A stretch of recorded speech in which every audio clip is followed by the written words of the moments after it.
These are the 25 most bizarre devil fruits in all of the One Piece, starting with the Jake-Jake-no-Mi, the jacket fruit. Alright, so this bad boy right here, this is your go-to bizarre devil fruit. This one catches a lot of people off guard and induces a lot of reactions that range from confusion to disgust. It essentially allows its user Kelly Funk to turn himself into a literal jacket, and in his clothing form he cannot move or do really anything at all. However, if someone, for some reason, then decides to wear Kelly Funk, it allows Kelly to take over that person's body and become a new fusion being, which Kelly Funk uses with his brother Bobby Funk. And it works out well for them because Kelly is weak yet violent, whereas Bobby is powerful but a pacifist. So after the brother jacket gets put on, Kelly gets to be both powerful and violent. Win-win. So look, it's a weird fruit, but it is nowhere near the weirdest in this video. Next up, we have the Oto-Otonomi, meaning sound fruit, which allows Scratchman Apu to turn any, and I mean any part of his body into a musical instrument. And Apu has actually developed a 17-piece body orchestra, with each major portion of flesh having its own dedicated instrumental use. To go through a couple of examples, his teeth are piano keys, his shoulders are drums, his right leg is a DJ turntable, and his crotch is a triangle. This is Scratchman Apu's personal setup, and a different user of the fruit would be able to use their body, well, differently, thus making the user of the Oto-Otonomi the only known individual in existence who can engage in both literal and euphemistic tromboning at the same time. And staying in this rather sus body realm, we have the Hoya-Hoya-no-Mi, the puff fruit. Alright, so this is one of my favorite bizarre devil fruits because it turns Charlotte Daifuku into what is described as a lamp man. Not just any old lamp though, a magic lamp. And if Daifuku rubs himself like really hard in an area that looks suspiciously like his crotch, then a literal genie emerges and fights Daifuku's opponents on his behalf. It's very much the closest that One Piece gets to replicating Stan's from JoJo's Bizarre Adventure. And also, to keep the genie out, Daifuku, he needs to keep rubbing himself. If he stops, then the genie disappears. So every fight he's involved in just looks like he's furiously touching himself throughout. And in addition to its ridiculous activation requirements, it's also extremely odd because this is a devil fruit that summons a separate living being, implying that this genie creature does actually reside within the devil fruit itself, much like your classic lamp genie. Not a bad power though, unless you get severe RSI. What is a bad power, however, is the Kama-Kama-no-Mi, the sickle fruit used by Eric the Whirlwind. Alright, so you can tell this is a non-canon devil fruit because they're always one of two things. Either they are way too powerful because they're made by someone who doesn't understand the world well enough, or they are horrifically underpowered for the same reason. And Eric's devil fruit is very much the second, because this is one of the most underwhelming and oddly specific devil fruits you could ever eat. It gives Eric the Whirlwind slightly longer than normal fingernails, which he can then use to create air-slicing blade-style attacks. Woohoo, fearsome. Which turns your existence into a glorified catfight. And just, mate, I would be so mad if I got this fruit. And here's another example of an Eric-esque power. It's the Ami-Ami-no-Mi, meaning the net fruit, which allows Largo to create very sticky nets, which take on the properties of material that Largo himself has ingested. So regurgitating nets, that's the power. It's not even the only regurgitating fruit in the series. We also have Warpol's Baku-Baku-no-Mi, which is similar. However, not only could Warpol make nets, but he can make literally anything with his materials. He can even fuse people together as materials. But with the Ami-Ami-no-Mi, it's just nets. So look, maybe this is useful if you're a fisherman or you make basketball hoops or fishnet stockings or something. But otherwise, it may very well be not just one of the most bizarre, but also one of the most underwhelming fruits in the entire franchise. So to wash away the stink of that fruit, we move to the Sui-Sui-no-Mi, the swim fruit used by Senor Pink, which gives its user the ability to swim on land as if that land was water. So the swim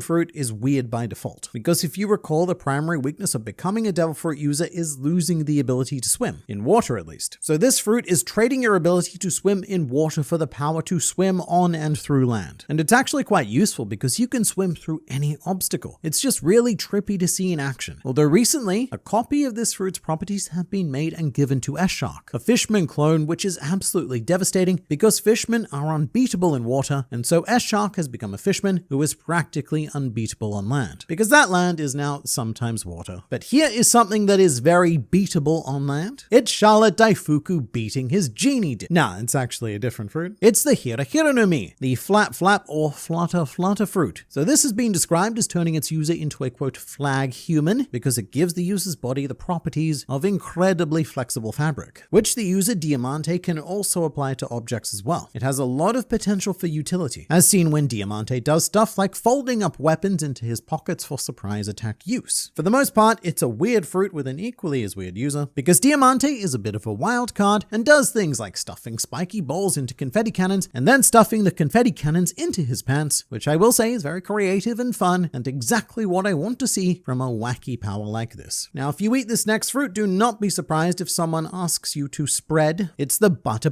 no mi, the butter fruit, which goes very well with toast, and it allows Charlotte Gillette to conjure and manipulate delicious butter, thus turning her into a butter woman. We've not really seen the full extent of this ability, which I don't know if is fortunate or unfortunate, but all that happened during Whole Cake Island was Gillette tying up Nami's hands with globs of translucent, telekinetically controlled butter. And I guess that makes sense because butter can be used as a binding agent in cooking. But it's one of the many food-based devil fruits in One Piece that the Charlotte family go out of their way to acquire. And as a result, I can only imagine that Gillette's butter is actually used in preparing meals for the gluttonous overlord Big Mom. And another food fruit would be the bisu no mi, which means biscuit fruit, although the English dub of One Piece elects to call it the bis fruit, which annoys me because bis is an adverb that means again, so what I'm seeing here is the again fruit, again. This is a fruit that allows you to conjure and manipulate biscuits, and I think the biggest problem with a devil fruit like this is making it sound like a thing that you should take seriously. Although Charlotte Cracker does a pretty amazing job with this ominous speech. Biscuits change their form depending on the era and the creator. Just set your mind to it and look, it's the face of a hardened warrior. And Cracker makes good on this because he is capable of summoning and controlling a small army of biscuit warriors, and even encases himself in biscuit armor, which are strong enough to withstand Haki-infused Gear 3rd attacks from Luffy. So they are both sturdy and delicious, and we know that they're delicious because Luffy started eating them during his fight with Cracker. That's not the only fruit power that Luffy has ended up eating, far from it. This next one is one of the only devil fruits that has the exact same name in Japanese as in English. It's the mini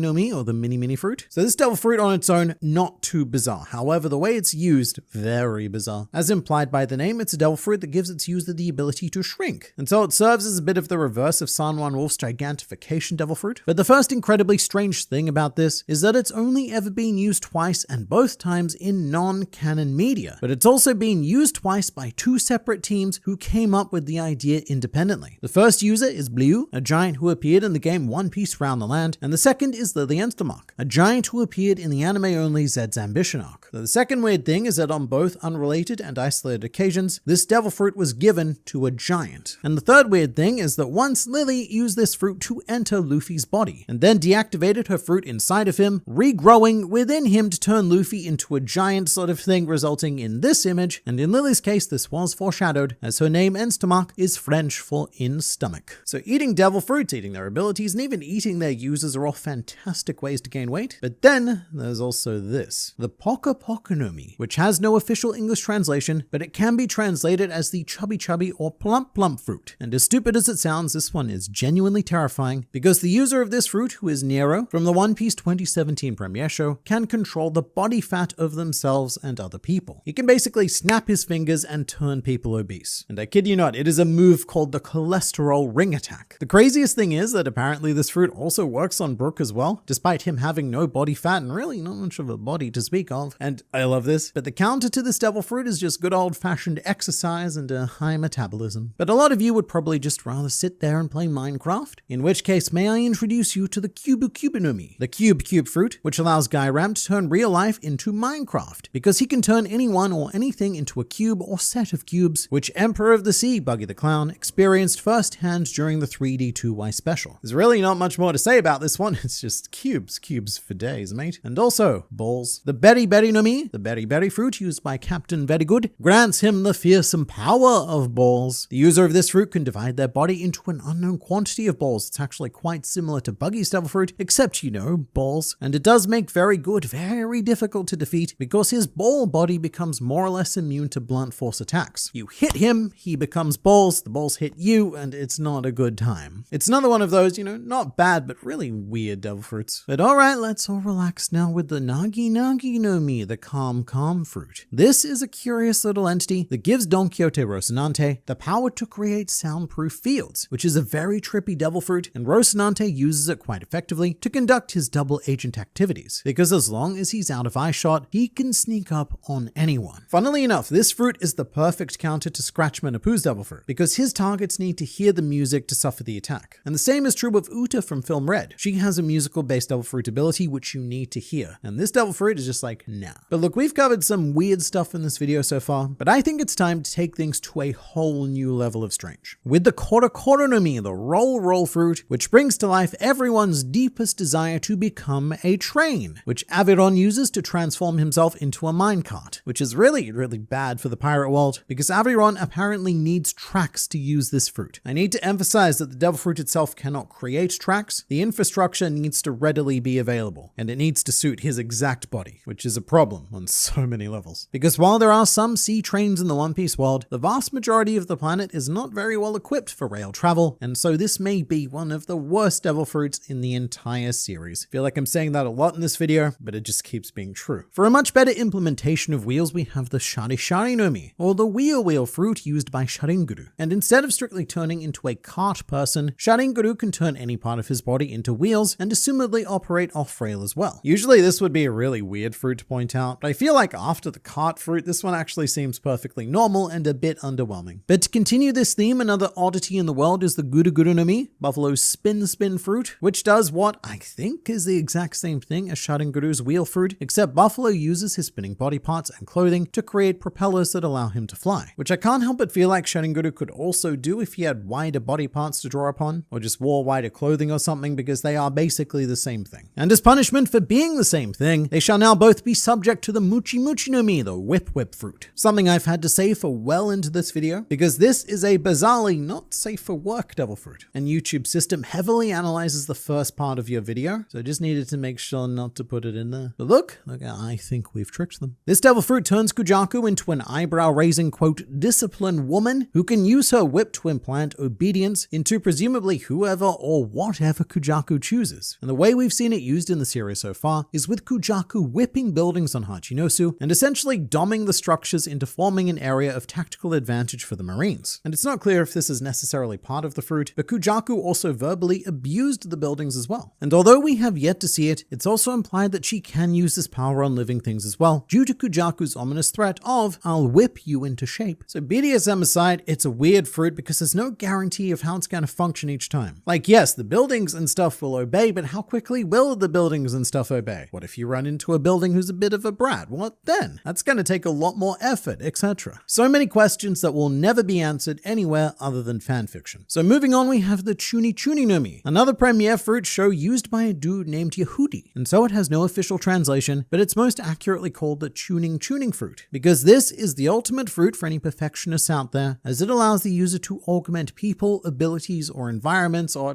kind of anything. The potential of this power is a bit mind-blowing because it has seemingly no restrictions. In its very basic form, if the user wants, say, their punch to be stronger, then they can then augment their personal strength to tune it to make it stronger, or augment their opponent to be weaker, or change the floor to be flatter, blades of grass to be thinner, breasts to be larger, and the elderly to be more or less incontinent. It's tuning and goes in both directions. It can make whatever you want better or worse to the degree that you want it to be better or worse. But to the worst nightmare of perfectionism, now we have the Modo no Mi, one of the most painfully specific devil fruits that has ever somehow come into existence, which grants a pretty incredible power to Ain from Film Z in that she can de-age anyone or anything she touches. The only restriction being that Ain has to de-age by a period of exactly 12 years. So if you're 23 years old and I touch you, bam, now you're 11. And if I touch you twice, then you no longer exist and probably never will again. I don't know why this exact number of 12 years was chosen, although look, if I had to speculate, then I would say that it would probably be as an excuse to turn Nami into a lolly character for most of Film Z. So with that in mind as the end goal, the writers came up with a power that allowed them to do exactly that to a weirdly specific degree, because Ain really doesn't use it for much else in the movie. Not even to de-age her boss Zephyr, whose whole problem was that he was getting old. And I mean, gee, if only we had a way to solve that problem, right, film writers? Now, another thing, the Kote Kote no Mi, the grab fruit used by Adios Suerte from One Piece Odyssey, who I should say has an in-game bounty of over 2 billion berries. So in this non-canon universe, this dude is a big deal. The fruit itself is that, well, it's stupid because it's designed so that it can do game things. It allows Adio to conjure gauntlets that can grab and manipulate non-living things, which is vague enough that it provides creative license for Adio to do anything the game needs him to. And look, I would explain it better if the game itself explained it better, but it didn't, so I won't. Our next oddity is the Sabi Sabi no Mi, the Rust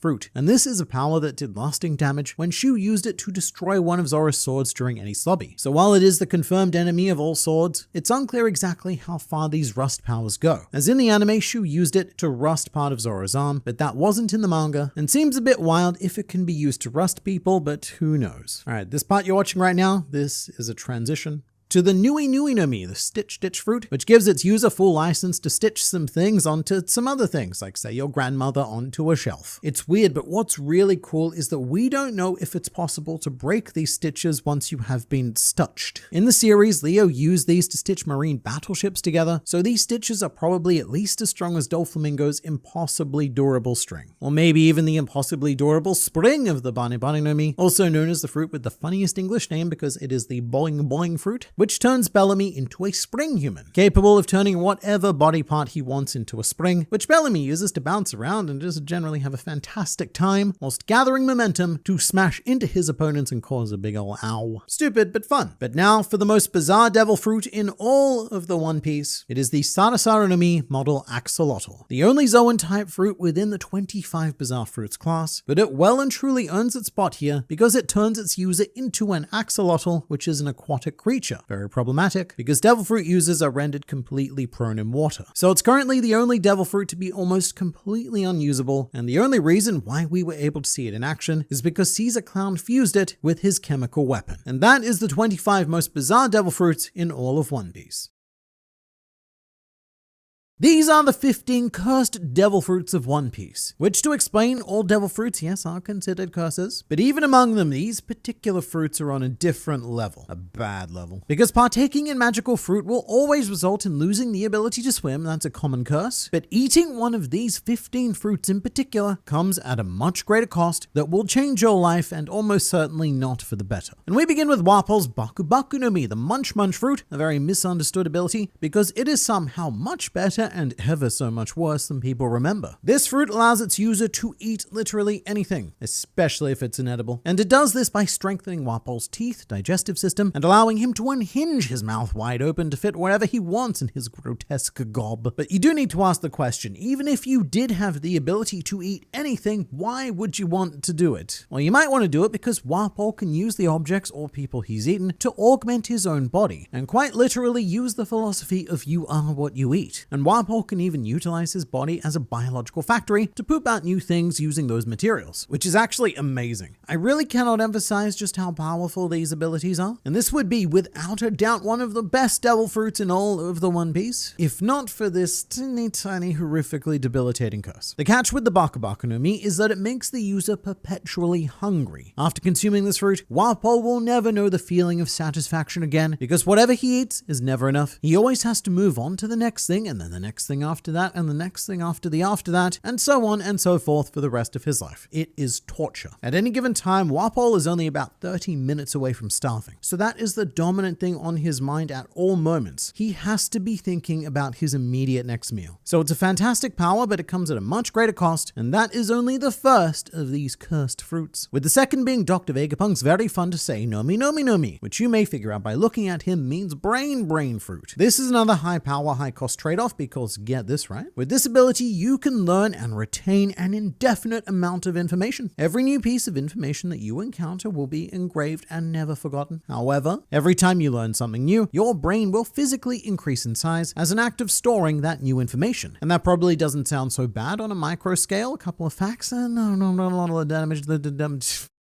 Not a lot of damage done there. But let's say that you ate this fruit. Did you know that the Palace of Versailles had no toilets when it was first built? At any given time, King Louis XIV had like 1,000 guests staying there, and they had nowhere to go. So they ended up going in the gardens, and when the gardens were full, guests just dropped their leavings in the hallway. You now know that, and you cannot forget it. And to add insult to injury, knowing that makes your head bigger. And this isn't just restricted to fun facts. Information is, well, it's everything. Knowing that grass is green is information. And it doesn't have to be true either. Misinformation is also information. And the more you learn, whether it be true or false, all contributes towards your newfound colossal noggin, and thus it is one of the extremely rare devil fruits that I think actively encourages people not to use it as much as humanly possible. At a certain point, I would want to stop learning and disconnect from everything because this is a genuine curse. And to prove that, Vegapunk's solution for this was to rather brutally cut the top part of his head off and let it grow separately in a giant brain tank thanks to fictional science. So he got lucky, but if anyone anyone else had eaten this fruit, they would be screwed. Let's look at things on a much smaller scale now, like say Princess Mancheri and her lovely healing devil fruit, the Chiyo-Chiyo-no-Mi, because it's astounding to think that such a horrible curse can be found in this adorable, innocent widow Tontuatwa. It's a very simple ability. Mancheri can heal people with her tears. So she can do a whole lot of good, but only if she cries, which is already a bit tragic, but it does get worse. Because look, you don't need to be sad to cry, you just need some onions and a willingness to endure some eye-searing pains. But with extreme use, this devil fruit also shortens Mancheri's own lifespan. So to use your powers in any substantial way, you need to sacrifice part of your life. So that's not amazing, especially if other people find out about your powers, which is what led Mancheri to being captured by the Don Quixote family, who used her as a healing battery in emergencies, always finding new and inventive ways to make her cry those sweet, sweet healing tears at the cost of not only Mancheri's personal distress, but also her lifespan. But let's change course for a bit and introduce Bill, user of the Gatsu-Gatsu-no-Mi, or the smelt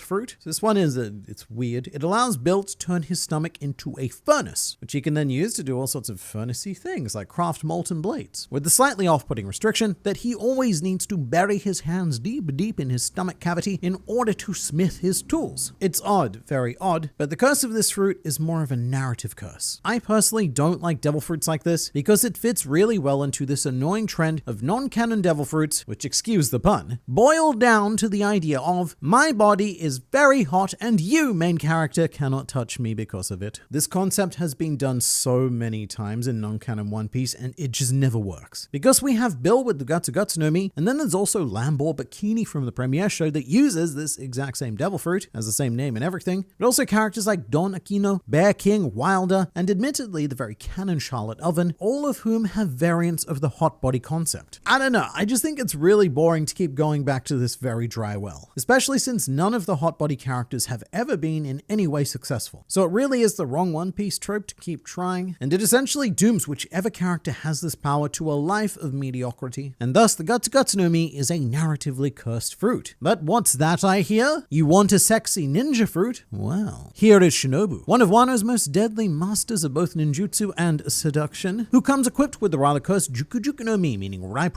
fruit, which allows Shinobu to age and decay anything she touches. It's quite useful for a ninja. No worries, mate, you just de-age the wall next to you, it decays, it's an exit, and you're free. However, it's a cursed devil fruit because it is incredibly dangerous. As with objects, it's designed for destruction, but it can also affect living beings. Under the right circumstances, with a mere touch, Shinobu can age someone out of existence entirely. Unlike, say, Jewelry Bonnie's devil fruit, which has a similar function, she can also age people up. However, that eventually wears off, whereas Shinobu's aging cannot be undone. So even when used in the best case scenario, this fruit is still a curse. It was used during Wano to age Momonosuke by 20 years so that he could carry Luffy back to Onigashima, meaning that he is now an 8-year-old boy stuck in the body of a 28-year-old man. He had 2 decades of his life erased in the snap of a finger, or the touch of a ninja. And that is the good use of this fruit. This is the action that led to our positive outcome. So this is not a devil fruit to be used without extremely careful consideration, because its effects cannot be undone, and in the best case scenario, you have property damage, but in the worst case scenario, you can completely destroy or even erase people's lives. That's why you've always got to be careful when deciding to gorge yourself on mystery fruit, because even the most well-established abilities can have hidden curses, such as the basic Zoan fruits used by the Boa sisters, Marigold and Sandersonia, the Hebi Hebi no Mi model Anaconda, and the model King Cobra, which allow the sisters to transform into snakes and their respective snake-human hybrid forms. So it's really basic Zoan stuff, but with a twist, because usually when you eat a Zoan-type fruit, you have the option of remaining in your base human form, the form you were in before you ate the fruit. However, it appears that consuming these 2 particular Zoans inflicts certain permanent properties of a snake onto their users, such as Boa Sandersonia's forked tongue. And that makes sense because these fruits are intentionally designed to be somewhat cursed, because the Boa sisters, also known as the Gorgon sisters, all take inspiration from the cursed Gorgons of Greek mythology. So I can see why Oda decided to make their effects more permanent than your average Zoan, and compared to some of the other cursed fruit that we've explored, it's far from the worst curse that could be inflicted. Although in Sandersonia's case, it is a bit unfortunate, having an ability that transforms her into the famously good at swimming Anaconda, given that she also can't swim as a result of eating the fruit, but it is what it is. For a more wacky curse, it's always worth mentioning Kaku's giraffe Zoan devil fruit, which, if nothing else, is cursed with the sheer awkwardness of becoming a giraffe. This is not an easy new life to come to terms with, and we saw Kaku really struggle with this in real time. time. He ate the fruit and then was almost instantly thrown into combat with the Straw Hats. And to his credit, Kaku is a master assassin, and I think easily one of the best fruit users in the series for making this work anywhere near as well as he did, but adjusting to giraffedom took a lot of time, and were it not in the hands of someone who had meticulously trained and understood his body beforehand, it would have been a disaster. Some devil fruits are just bad rolls unless you have the prerequisite skills or knowledge to make use of them. And a fantastic example of that would be Douglas Bullett's Gusha Gusha fruit, which is an onomatopoeia that roughly translates to clank clank. So this is a difficult one to explain, but at its core, it allows Bullet to disassemble and reassemble objects. The reason why it's tricky to explain the full extent of the fruit is because Douglas Bullet is an awakened fruit user, so his abilities extend beyond the base function of the fruit and allow him to invoke borderline alchemy-style sorcery. There's very little he can't do because he is a One Piece movie villain, and this fruit is designed for spectacle, which allows him to create all sorts of questionably animated 3D structures that are very good at doing very big punching. Don't be mistaken by what you see Bullet do in One Piece Stampede though. This fruit is not as good as it looks, because the strict requirement to being able to make use of the Gash Gash no Mi is a solid understanding of engineering. Douglas Bullet cannot magically craft whatever his imagination desires, like say Luffy in Gear 5th. Now, Bullet needs to understand the logistics of how these objects are being built, and he also needs to do that within the restrictions of the materials that he has available to him. So he needs to create complex mental schematics for whatever he's conjuring, or very simply, his objects will fail to function. So the amount of engineering knowledge one needs to make use of this fruit in the way the Bullet does in the movie is nigh on impossible. And so to most people, this fruit is a curse, because it comes with the promise of potentially godlike power maybe, but with the barrier of never being able to access it due to needing to open a book and study. And then another book,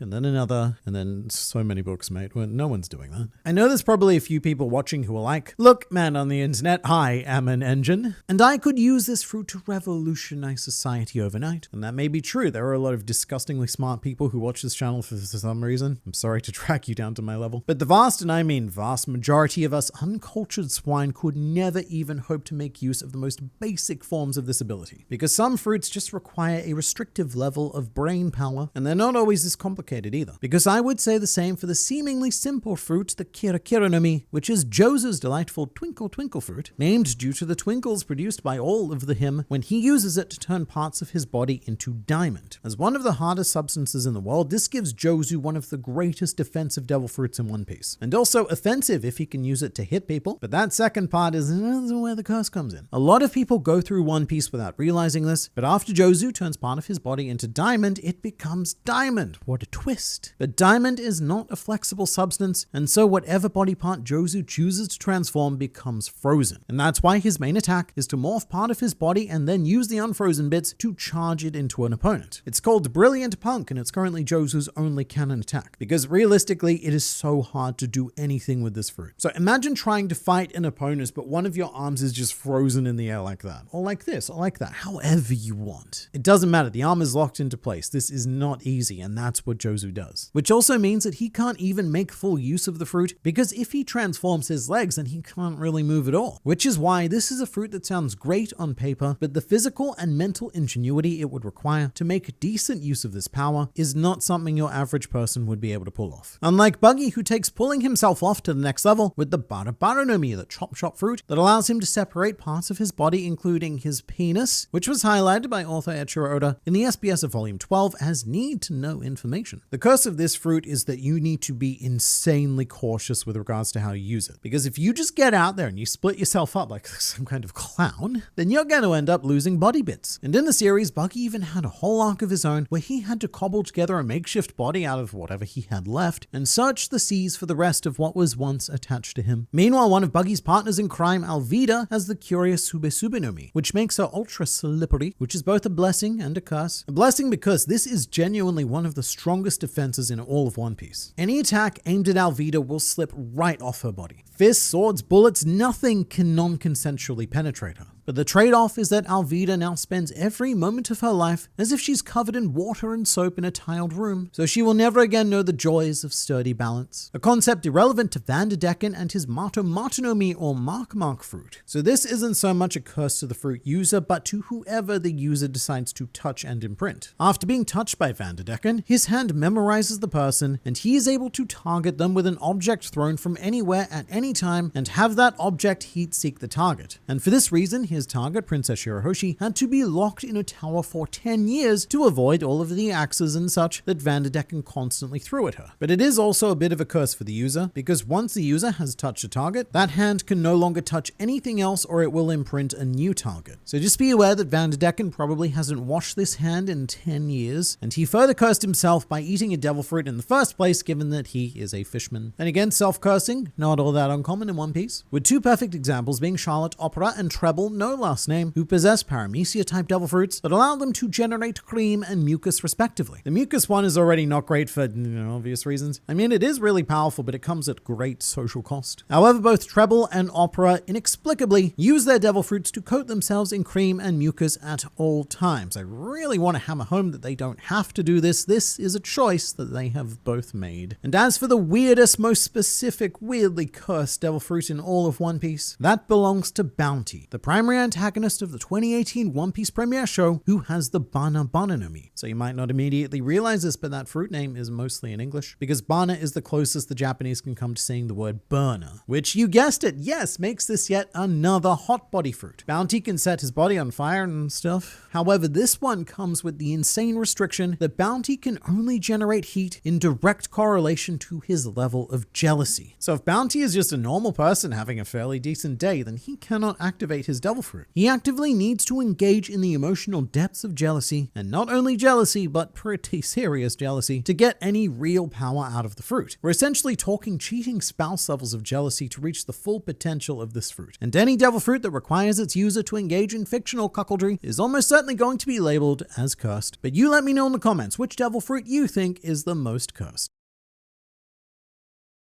These are the 13 luxury class devil fruits. So when it comes to magical fruit, far too many people jump straight into the idea of fight battling. And to you, I say, mate, what is your problem? Just chill and enjoy not getting punched in the face for a bit. And these are the 13 5-star fruits that will give you that luxurious experience. Starting with the Goru Goru no Mi, Guild Tesora's luxurious gold devil fruit, which for some reason in English is called the Gold Goal fruit. Gold is in the last name of Goldie Roger. And this power often confuses people who believe it's a Logia type or a generation style paramecia. However, the truth is that Guild Tesoro can neither become gold nor generate gold. This fruit is actually quite restrictive in that it allows Tesoro to manipulate gold, but only provided that he has touched the gold, which is based on the Midas touch mythology. That's actually a pretty big restriction. It means that to manipulate a substantive amount, then you need to molest a lot of gold. That's part of what makes this such a luxurious devil fruit, because one of the requirements to make decent use of it is easy access to colossal quantities of gold, which I think most of us don't have. However, Casino King Guild Tesoro skillfully built himself to the point where he apparently possessed 20% of all wealth circulated across the One Piece planet, potentially making him the single most wealthy individual in non-canon One Piece. I'd actually like that the fruit doesn't generate gold, because what makes gold luxurious is its scarcity. If it generated gold, then it would just be like Galdino's wax, and like, who cares? It just makes him look like he's covered in jizz anyway. And Tesoro would be the same, but for golden showers. But every piece of gold that Tesoro touches lessens the global supply available for everyone else. So when Tesoro does stuff like pave his hallways in gold, that is a very luxurious use. But this power can also be surprisingly horrifying. For example, Tesoro can control gold down to the point where he can infuse gold flakes directly into people's skin and transform them into very morbid golden living statues. Well, living for a bit, not for long, which is a crazy overpowered technique, but it does come with the restriction of Tesoro not being able to use it on main characters. Against them, the best Tesoro can do is turn into a giant golden golem with some lovely purple LED work between the muscles and do the classic thing of throwing a big old punch. That's just the nature of non-canon devil fruits though. You can make them as powerful and as intricate as you want, but in the end, they're gonna need to punch fight Luffy. I should also say that this fruit in its actual form strongly resembles the shape of the Ito Ito no Mi used by Doflamingo, which, fun fact, according to volume 777, Guild Tesoro acquired this devil fruit from Doflamingo, and when I say acquired, I mean Tesoro massacred a bunch of Don Quixote pirates and stole the fruit. But this is not the most powerful, nor is it even the most luxurious devil fruit used in One Piece film Gold. That would be Bakura's luck abilities through the Raki Raki no Mi. So this one is pretty wild because it allows Bakura to siphon luck from people. If she touches you, then she absorbs whatever luck you have, making her extremely lucky and you very extremely unlucky. If anyone's played Danganronpa, then I would equate this devil fruit to being the ultimate lucky student. But in terms of luxury, what more could you ask for? You walk into a casino, touch a bunch of people, and win big every time. But things don't end there, because the Raki Raki no Mi also has the potential to make its user invincible in combat, because Baccarat herself isn't particularly strong, but she doesn't need to be. All she needs to do is touch an opponent, and the combination of her enhanced luck and the opponent's debuffed luck will coerce fate into making sure that no attack can ever damage Baccarat through sheer luck alone. She doesn't need to do anything consciously about it either. In Film Gold, what she does is she throws a coin at her opponents and just lets luck take the wheel, which results in increasingly unfortunate yet hilarious situations. It doesn't matter who you are, everyone from Whoop Slap to Kaido will be powerless to damage her until the luck effect wears off, which is important to note. This effect is temporary. But then again, being touched once goes into a spiral of events because you're then unlucky enough that you're likely to be touched again and again and again. The way she was beaten in One Piece Film Gold was by Usopp firing a slot machine at her, and Baccarat's coin luckily entered the machine and won a jackpot. And so doing this depleted her of her luck, and Usopp took that small opportunity to shoot her down. But if you don't have a slot machine ready to go, then you have no chance against this fruit. Moving to some very tonguesome luxury, now we have the Pero no Mi, the Lick Lick fruit. And this is the sort of fruit that Guild Tesoro's gold ability gets mistaken for, because it allows Charlotte Perospero the power to generate and manipulate seemingly infinite quantities of delicious candies. So this is both the dream of every child and every adult that your parents warned you about when you were a child. There's even a part during Whole Cake Island where Perospero does offer candy to children, stating, and I quote, "After 3 minutes, you may lick the candy coaster," which surprisingly, not a euphemism, because the candy aspect of this fruit only forms part of its luxurious suite of abilities. Perospero can wield his powers to create wildly ornate structures, such as this candy escalator, which ferried his mother's special guest to her tea party, which also sounds a bit euphemistic. It must be a family thing. But he was able to create a fully functional candy escalator, not candy stairs. We're not talking stairs, we're talking escalator, which is particularly impressive because escalators don't yet exist in the One Piece world. Perospero just dreamed this up. But nothing is off limits for this long-tongued candy man, as he even created a full replica of Caesar Clown's Punk Hazard Lab, and after losing an arm, that wasn't a problem either, because Perospero was able to make himself a fully functional prosthetic candy arm. What can't this fruit do? It can create any object, no matter how complex, and it can create that object out of a highly sought after and very tasty substance, and it lures children. Everything that a deranged Willy Wonka could want, all in one luxurious little package. Now, something else that's a bit of a luxury in this economy is home ownership. So this next fruit is dubbed the Millennial Dream, because it is the Shiro no Mi, or Castle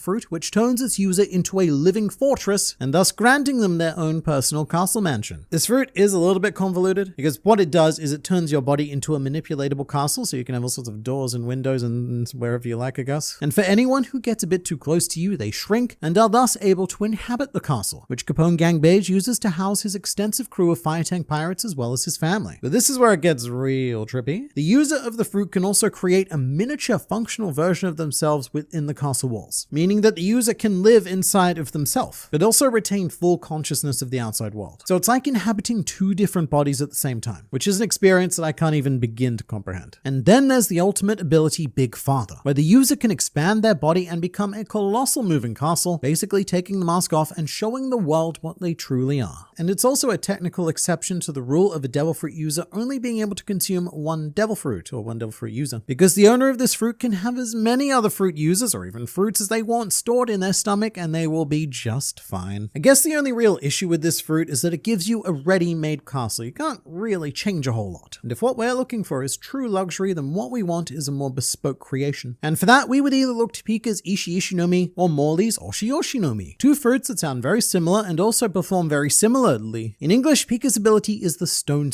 fruit, which gives him the power to assimilate with stone, essentially inserting his essence into the stone and using it how he sees fit. And this results in the illusion of a Logia-style effect, because Pika can then conjure these huge stone bodies that are seemingly immune to physical damage, but his true body will always be in there somewhere. But the really cool thing is that after assimilating with a ton of stone, Pika can boot up his internal Minecraft and use that stone to create whatever structures he sees fit. As long as the stone is available, Pika could easily build his own castle. Although I don't think I'd trust him after seeing the mess he made on Dressrosa. And I guess the painful limitation of this ability is that he can only affect stone, whereas Morley's Devil Fruit grants full command over any ground below. It's known as the Push Fruit, and it allows Morley to sculpt surroundings as required. It does specify ground in the description. The ground can be, it's very vague, and ground can then also go on to become whatever Morley likes. Perhaps a wall, perhaps a roof, then some more walls, and bam, you got a house. The most infamous use of this fruit was the creation of level 5.5 of Impel Down, a complex network of rooms designed to create an underground civilization for prisoners to retreat to and live in peace. This ability also allowed Morley to become the first known person to escape from Impel Down, which either no one noticed cultist or everyone covered up to make sure that the prison retained its pristine zero escape record. It's also a devil fruit that gives Morley a bit of a default awakening, because one of the common features of awakenings that we've seen in characters like Doflamingo, Katakuri, and even Luffy is the power to manipulate the ground. And that power is the whole feature of Morley's devil fruit, so it should absolutely not be underestimated. And yet it is still not the ultimate luxury living fruit, because what would you say if I offered you your own private island? Well, you can have just that. With Avalo Pizarro Shima Shima no Mi, the Isle fruit, which is a step up from Pika's ability, allowing Pizarro to assimilate with a whole island. Remembering that Pika was only capable of doing this with stone, and Morley was only capable of manipulating the very ground. With Pizarro, there is no substance or semantics that are off limits. So as long as it's considered part of the island according to whatever vague criteria that may be, it is all under Pizarro's control. And I suppose one big question would be what exactly defines an island as opposed to, say, a continent. It's not usually important in One Piece because there is only one continent, which is the Red Line, but it's entirely possible that Pizarro could merge with the Red Line and take complete command of it, which would make him physically the largest being on the planet. There is a very notable downside to this fruit though, which is that since he's fused with the island, if that island gets damaged, Pizarro incurs that damage as well, although the damage is scaled down to his body size. Although the creepiest part is that after assimilating with an island, Pizarro can sense whatever is happening wherever it's happening, thus making him the ultimate voyeur, so that's pretty cool. But would you believe that it can get even more luxurious than having your own private island? Well, with Blue Nose Doa Doa no Mi, you could become the proud owner of an entire dimension. The core ability of this fruit allows Blueno to create doors wherever he wants, even out of thin air. But here's the thing about doors, they need to lead to something. And that something is his own private pocket dimension, which is exactly like the real world in every way, just with a green tint over everything. And even though you can see other people, you can comfortably phase through them because they aren't part of this world. No.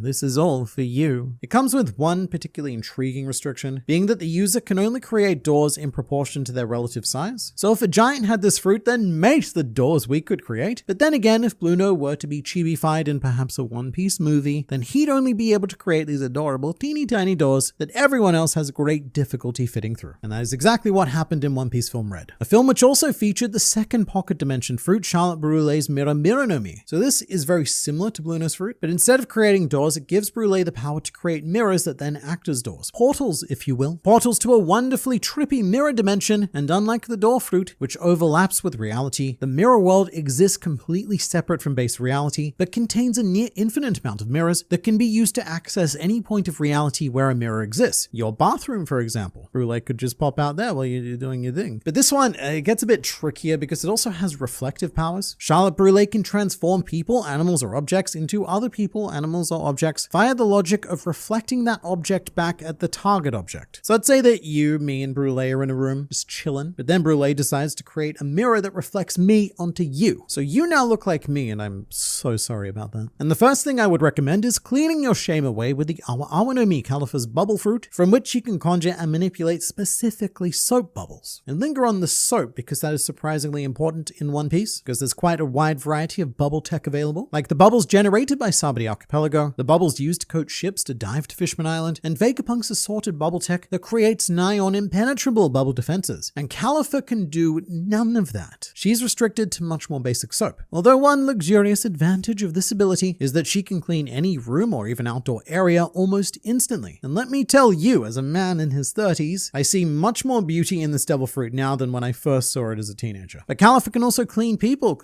a bit too well, leaving their skin shiny, slippery, and smooth, but also draining their power and stamina. And also she can use the bubbles to dress up like a sheep, so that's fun. Alright, we've got external cleaning covered, but what if the filthy object in question is you, your insides, your soul? Well, we've got that covered as well with Vice Admiral Suru's Washu Washu no Mi, which gives her the dangerous option of literally turning her opponents into clothing and then hanging them out to dry. But the true beauty of this fruit is that it's capable of cleansing hearts. So in the case of filthy pirates, Suru gives them a bit of a wash, and they lose a piece of that lingering evil within their hearts. They don't lose it all immediately, lots of washes are required, but after a few, you could go on to become a productive member of society. And it's unknown whether or not Suru could use these powers on herself, but one could achieve a similar, albeit temporary effect with Emporio Ivankov's hormone manipulation fruit, the Horu Horu no Mi, which is best known for the on-the-spot gender swap power, but that is very much bearing the lead. This fruit gives you the power to not only manipulate yourself physically any way you see fit, because you can create fictional hormones to suit your needs, but you can also to some extent directly control how you're feeling at any given time. And usually I wouldn't advocate using drugs to alter your natural mood unless prescribed described, but this fruit creates safe magical drugs to inject through your newfound syringe fingers, so go for it. But of course, the most luxurious of all of the devil fruits may or may not be the kukukukunomi, which gives you the capacity of never needing to cook again because you can now turn anything you want into any food you want. The only issue being that while the food does provide legit bodily nourishment, it does taste awful and pretty much exactly like the thing that Streusel used to make it. So for example, if he makes a cake out of a log, then you are eating log-tasting cake. And those are the 13 devil fruits that are mostly luxurious, but some of which are a little bit questionable. These are the 16 most malicious and disturbing devil fruits in One Piece. These are the powers that were directly engineered for suffering, and suffering in some concerningly creative ways as well. For example, the Autonomy, a devil fruit that allows its user Jola to transform people, objects, and even herself into art. A lot of online descriptions of this devil fruit state that it needs to be specifically abstract or modern art, but in the series it's never actually stated. It's more likely that abstract art is Jola's preference, and if you preferred, say, French Impressionism, then you'd be able to transform people into some of Monet's haystacks. Or if you are Marcel Duchamp, then you could turn people into lazily sourced urinals. Like art itself, this is a highly subjective devil fruit, which means that more so than most, it really is only limited by the imagination of the user, which is concerning because artists can be some of the scariest people on the planet, as their motivations can very much slip into that abstract realm. Our Jola, for example, is a practitioner of dying art, where her main goal is to trap people within her works, suffocate them, and then add the work to her, quote, permanent collection. And Jola combats any criticism of this, usually from her victims, by stating that they simply do not understand the meaning of art. So it's a sandbox fruit used by an incredibly disturbed mind. However, it was ultimately overcome by Brook, who defeated Jola and said, "Forgive me, I don't know much about art after all. I don't really have an eye for it," because he literally has no eyes. Or most of a body, which is a big help against the Shibonomi, which means ring fruit, that being ring with a W, like the thing it is you do with a wet towel, which is the exact thing this fruit's user Charlotte Smoothie does to people, animals, and objects. She wrings them out in order to extract their tasty juices. Charlotte Smoothie is described as a dehydration or evaporation human. So the core idea behind the power is to remove liquid, and there may very well be other methods of doing this, but Smoothie chooses what seems to be the most torturous way possible. However, on the bright side, Smoothie has a whole bar where she serves drink based on these juices that she extracts, with the menu including Mount Mori Lava, Babe Who Stabbed 100 Men, and my personal favorite, Weird Screaming Giraffe. And Stussy elected to taste the giraffe, noting that it was both tasty and smooth. But there are some very important and very underrated abilities that come along with this fruit. Firstly, it makes Smoothie effectively immune to poison, because if anything does infiltrate her rather long body, then she's just able to easily wring it out. And she even comes equipped with an ultimate form called Juicy Giant, where Smoothie can actually use her body to absorb liquid from others and become much more bigger in order to fight as a giant. So personally, I'm a big fan of my liquids. I like them where they are. But even if you do get to keep them, other extraction fruits are available, such as Charlotte Pudding's Memonomy, where she plunges her hand into a victim's mind brain and quite literally rips out their memories in the form of an old film strip. There are probably some people watching this video who don't even know what that is, but that's fine. This is what movies used to be. They were long strings of grafted together pictures that we'd flick through real fast to make the pictures move. And in this case, the pictures are actual memories, and this allows Pudding to edit these memories with her special editing scissors before reinserting them. So it's the ultimate gaslight fruit, because you can basically control your target's perception of the world. And this is particularly bad in One Piece, because we've recently gotten into an arc where one of the primary themes is the question of whether or not memories constitute a person, and does erasing memories effectively kill that person? The answer being peut-être in French, maybe in English. But whatever the case, this process can be quite brutal, as Vinsmoke Reiju fainted from the pain she experienced after Pudding messed with her memories. Although, sickeningly, I think it's implied that Pudding can control how much, if any, pain the target feels, because when she performed the technique on Sanji, he was perfectly fine afterwards. So that whole Reiju situation, that was malicious and uncalled for, as is everything else in this video, including the Naughty no Mi used by hers from the One Piece premiere show 2021. So Naughty is a Japanese word that describes people having particularly happy behaviors, a particularly lively or cheersome individual individual. And what this fruit does is not that. Instead, it forces people to dance. That is the entire fruit. Hers shoots a beam, and if that beam connects, then the victim will dance uncontrollably until they die. Sort of like the the heads will roll song. Off with your head, dance, dance, dance till you're dead, etc. That's this fruit. Given that it's a beam, I should say that it's subject to the mirror weakness, which can reflect any beam type powers, but most pirates aren't vain enough to have mirrors ready to defend, except for maybe Alvida, who, rather narcissistically, may be hers' natural counter. But that's more of a novelty power.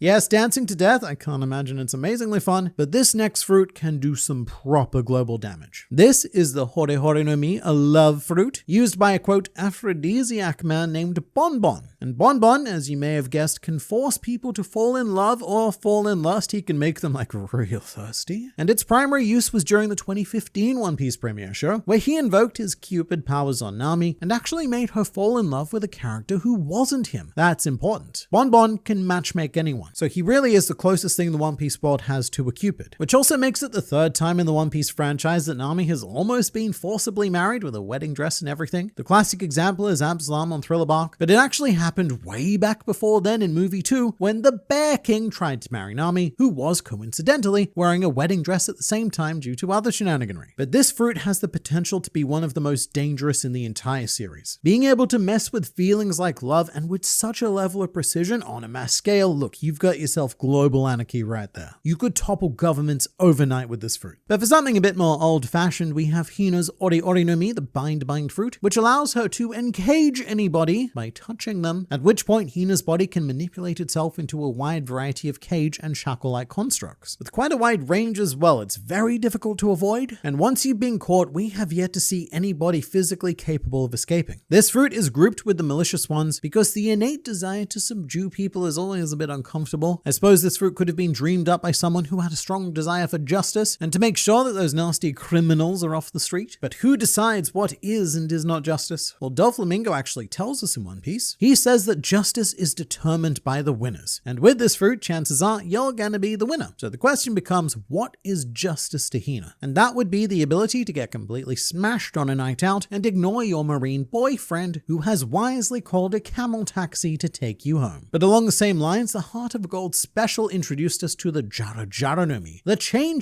fruit used by Mad Treasure. Jara Jara is the Japanese onomatopoeia for jingling and jangling. Jara da da da da, jara da da da, jara da da da.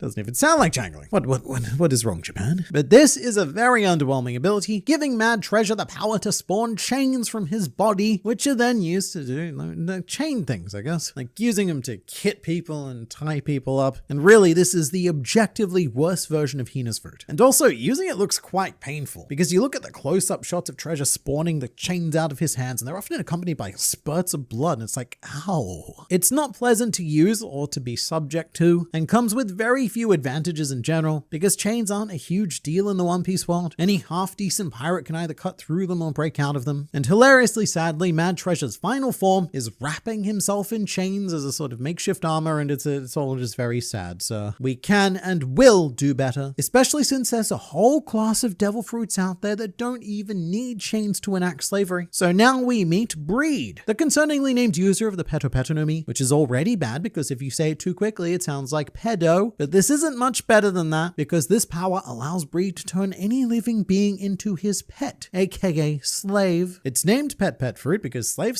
fruit, well, that wouldn't be very nice now, would it? Once the vibrant green collar is equipped, Breed's slave will be forced to carry out any verbal commands given, and what's worse is that the slave remains conscious and aware of what they're doing, just unable to control it. Although this fruit is surprisingly easily countered, if someone with a collar on just plugs their ears and they become immune from Breed's commands, because you need to hear the commands in order to be controlled. In a stroke of intrigue, Breed can also use the power to collar up and take control of himself, which brings out his full potential by giving orders to himself. Sort of like the concept behind Shalnak's autopilot from Hunter x Hunter, if that's a thing you know about. If you don't, look, don't worry about it. But really, a lot of devil fruits, they can be defended when it comes to intent intent. Sure, they're horrible powers, but they were innocent and just being misused. I don't think this is one of them though. This one is just plain slavery. And there's a very similar canon devil fruit used by Tama on Wano called the Kibi Kibi no Mi, which allows her to generate delicious kibidango, which, if fed to an animal, establishes a master-servant dynamic. Any animal who consumes a dango will become undyingly loyal to Tama for the period of 1 month, whether that is 30 days, 31 days, 28 days, even 29 days every 4 years. That is very vague. And the reason why this time limit exists is an effort from Eiichiro Oda to not make it seem like this innocent child is continuously enslaving animals to enact her will. So after a month has passed, the animals are freed, but most of them choose to continue to stay with Tama. And this ability was a game-changing aspect of the Wano arc because Tama was able to use it on all of the Smile Fruit wielders, which are the permanent half-human, half-animal hybrids. It should also be noted that the dango have no nutritional value. So if you eat one, all you get is temporary slavery. Actually, if you eat one, you get nothing at all because it doesn't work on people. Unlike the Nori Nori no Mi, the Ride fruit power is commanded by Vice Admiral Bluegrass, which allows her to control anyone or anything that she wishes to take a ride on. Bluegrass can choose her steed from the limitless options of the world. However, she does need to physically be on top of the target to ride it. But once on top, she can command anyone or anything to enact her transportation bidding like a good horsey, and it's likely but not confirmed that she can only command one target at a time. But for the ultimate malicious slavery-based fruit, that is always going to be Sugar's Hobby no Mi, where with one touch, Sugar transforms any living thing into a toy slave, although it's a surprisingly litigious process. After transforming someone into a fun toy, Sugar has to form a contract, and if she doesn't, then the toy retains its free will but is still stuck as a toy, so even in that case, things still kinda suck. The worst part is that after a target becomes a toy, all memories of that target are erased in the minds of everyone who previously knew them. So again, we come back to the question of what constitutes life. And in the great words of Dr. Hiroluck, when does a man die? When he is forgotten. Because he got turned into a toy, and due to very specifically worded powers, that means that everyone forgot about him, and he's dead. Dr. Hiroluck is such a wise man. But there also seems to be no limit on how many slaves Sugar can make. On Dressrosa, it was hundreds at least, but probably thousands. And in keeping with the youthful theme of playtime, this fruit also stops the user's aging, as well as the aging of anyone who became a toy, thus becoming a sort of eternal slavery where neither master nor toy will ever be able to escape. It also gets a lot worse than that. There are some even more horrifying aspects when you really research this fruit, so many that I've had to make a whole video explaining the truly morbid nature of this singular fruit. But here's a weird one. The Noko Noko no Mi, or Shroom Shroom fruit used by Mushuru, who's a really weird character in his own right, being Wapol's non-canon brother, appearing in an alternate universe redo of the Drum Island arc. This fruit can produce and control deadly spores, emphasis on deadly. This was not developed for nice reasons, and it turns Mushuru into a sort of budget Magellan. It's a poison fruit designed to poison people. That's where we are, and it really doesn't get much more malicious than that. Or does it? Because Noko is also the name of a seahorse in the very abstract One Piece PlayStation 1 game Ocean's Dream, although he was also featured in the anime, but for some reason with a different name being Tatsu. I don't know why. But in either case, the seahorse possesses the Nemu Nemu no Mi, which traps people in a dream world and can even steal memories to power its seahorse self up. In the anime, it's never actually mentioned that this is a devil fruit power. It's just the game that does that. So it looks like a magic seahorse just popped out of nowhere. And really, it's a pretty insane devil fruit, but not at all a unique one. Because Uta from One Piece film Red has the Uta Uta no Mi, a shockingly similar name to her self-ability, which is in and of itself a similar ability to Noko, who is also named Tatsu. This one is a bit different in that what it does is it transfers people's spirits into an alternate dimension known as the Uta world, and the lifeless bodies left over make it look like everyone's taking a nice nap. However, Uta can only perform this transference through singing, so it's another fruit that is readily countered by plugging up the old ears. So this could be used as a very fun, magical experience, but it wasn't. Uta's plan in film Red was to sing to as many people as the world as she could, trap them all in the Uta realm, then kill herself, which would leave everyone's spirits trapped in that ultimate dimension for all eternity, question mark? I don't know, but it's not good. And there is another fruit that can do kind of the same thing, but with the user remaining alive, which would be Charlotte Montdeur's Buka Buka no Mi, which can either physically trap people within actual books, or it can trap people within an illusion of the setting of a book. Montdeur can effectively create his own holodeck by opening up any book and creating an illusion to explore the world of that story. It was a pretty criminally underused fruit, mostly tapped to stock Big Mom's library, where she keeps encyclopedias of strange living creatures within Montdeur's prison books. But if you were after something a bit more modern, then perhaps I could interest you in the Gemu Gemu no Mi, which transports people into a game world chosen by Dama. Right, who is Dama, you ask? Well, he's a guy, a real life guy actually, who is a member of Fishers, a Japanese YouTube channel who actually got to interview Eiichiro Oda, and they subsequently received their own spin-off manga, which is still being published to this day, featuring the group's journey through the One Piece world, with Dama's tablet specifically being given this devil fruit. With it, Dama can select any game to drop people into non-consensually. So long as there's a game installed on his tablet, you can go in it, which means that you can just casually drop people into Resident Evil or Outlast or something and give them a real bad time, which happened to Arlong when Dama dropped him into a Super Smash Bros. Style game. So pretty innocent and fun, at least in the spin-off manga, but a fruit that could be used for some very malicious and not at all nice purposes. And those are the 16 malicious devil fruits in One Piece.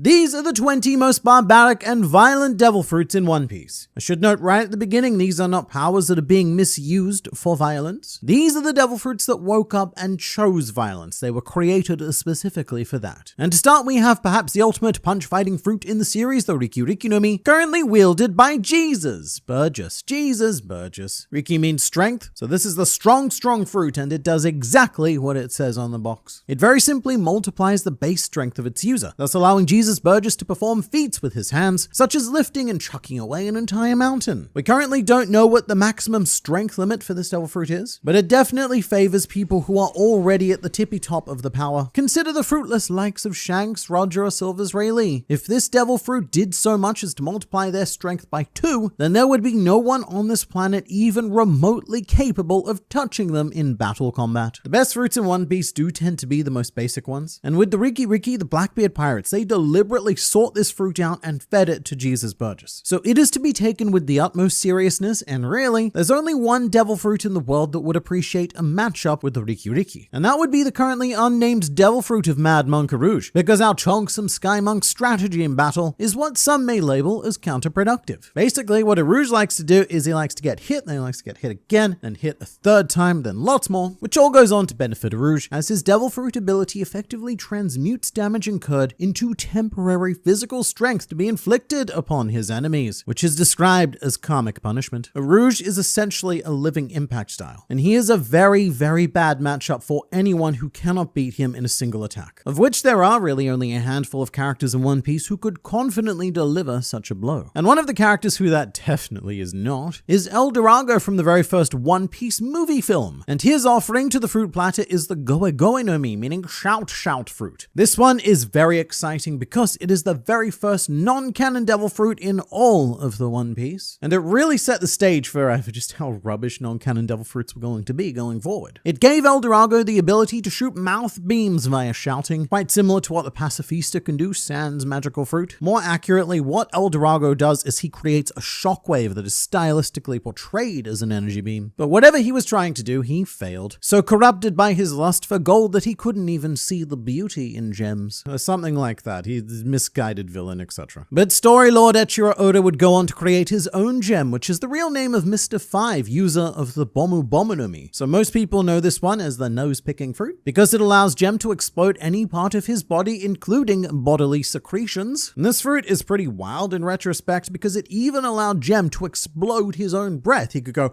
and that could go bang. But he didn't use it particularly creatively, and if it was introduced at a later point, then I do think the Bomu Bomu no Mi would be viewed as crazy powerful, and I can prove that because during Dressrosa, Oda introduced its cousin, the Pamu Pamu no Mi, used by Gladius. So Pamu Pamu has been translated as pop pop, but that doesn't really do its effect justice. Gladius has been described as a rupture human, as this fruit allows him to swell up any object and explode it, including himself, as seen by Gladius's fashion punk technique, no doubt inspired by the big fat self-destructing Cell in Dragon Ball Z. This is a straight up better version of the Bomu Bomu fruit. It is capable of ridiculously more damage, and it can be used with more than just snot, as can every other fruit from here on out, such as the Nito Nito no Mi used by Burst in the One Piece 2015 premiere show. Alright, so we've already come across a couple of what I'm going to describe as these in other videos, but the One Piece premiere show is a stage performance at Universal Studios Japan on their Waterworld stage, which comes inbuilt with practical effects to do water and fire, and mostly just fire, which is why almost every villain in a One Piece premiere show has a devil fruit ability based on on fire and exploding, something along those lines. In this case, Burst is capable of secreting nitroglycerin, which detonates on impact, and he can create insanely massive explosions just by clapping, thus making him one of the least desirable audience members to actually have for a live show. Probably the best thing about Burst, and this is not a lot, is that he was defeated via a combination of Luffy and Sabo. Sabo using his flame powers and Luffy using a red hawk because, again, fire is pretty much the only decent effect that the stage show can do. Which is why the very next year in 2016, the main antagonist Wilder used the Neppa Neppa no Mi, which allowed him to conjure heat waves, which manifested in very similar fire effects to Burst's Nito Nito no Mi. And following Wilder was Balzac, who was given the Basu Basu no Mi, which gave him the ability to transform into a bomb human. Wait a second, we've already done that one twice already. Bomb human is how he's described, but he's more accurately a reverse Mr. 5, as he can only turn objects around him into bombs, as opposed to Gem, who could only turn himself into bomb. It doesn't really matter, too much at the end, because the detonation effects look very similar to the other two live show antagonists. And when they sit down to plan one of these shows, it really is just a matter of figuring out a new fruit-based excuse to use the same inbuilt stage infrastructure. But to be fair, the anime also gets pretty lazy with its heat powers. What we're about to talk about are what I call the hot body fruits, and we've already experienced 3 of them in this video series with Bill, Bounty, and Lambor Bikini. Because here's what happens, right? Whenever the anime needs some sort of threatening villain, the temptation is to be as uncreative as possible and make another heat-based devil fruit. And the very first example of a hot body fruit comes to us from One Piece Movie 2, which is technically Movie 3. We're not going to go into that. But what we are going to go into is the Kachi Kachi no Mi, used by the Mightsome Bear King, leader of the Trump Pirates. And this fruit allows him to heat up his body and make it like very hot. That's it. That's the whole fruit. But to be fair, it was the first hot body fruit in the series, so I'll give Bear King a pass this one time. Who I will not forgive is Don Aquino, user of the Atsuatsu no Mi, which gives him the ability to produce and control heat. Again, to be fair, this happened around episode 300 or something, still very early. And we wouldn't even have a canon hot body fruit user until Charlotte Oven's Netsu Netsu no Mi, which also gives him the ability to produce and control heat, and is so extremely similar to the point of plagiarism to the Atsuatsu no Mi, with the main difference being that Oven's canon devil fruit is actually worse. Don Aquino was able to regulate his temperature right down to a specific degree, and he could also manifest heat energy and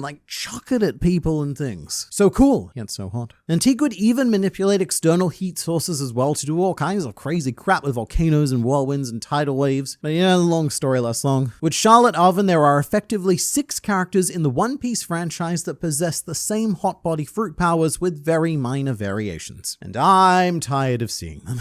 Do something else, please. But to move on to a different kind of hot body, we have Zala, aka Miss Doublefinger, owner of the Toge Toge no Mi, which allows her to transform any part of her body into super strong and extremely penetrative spikes.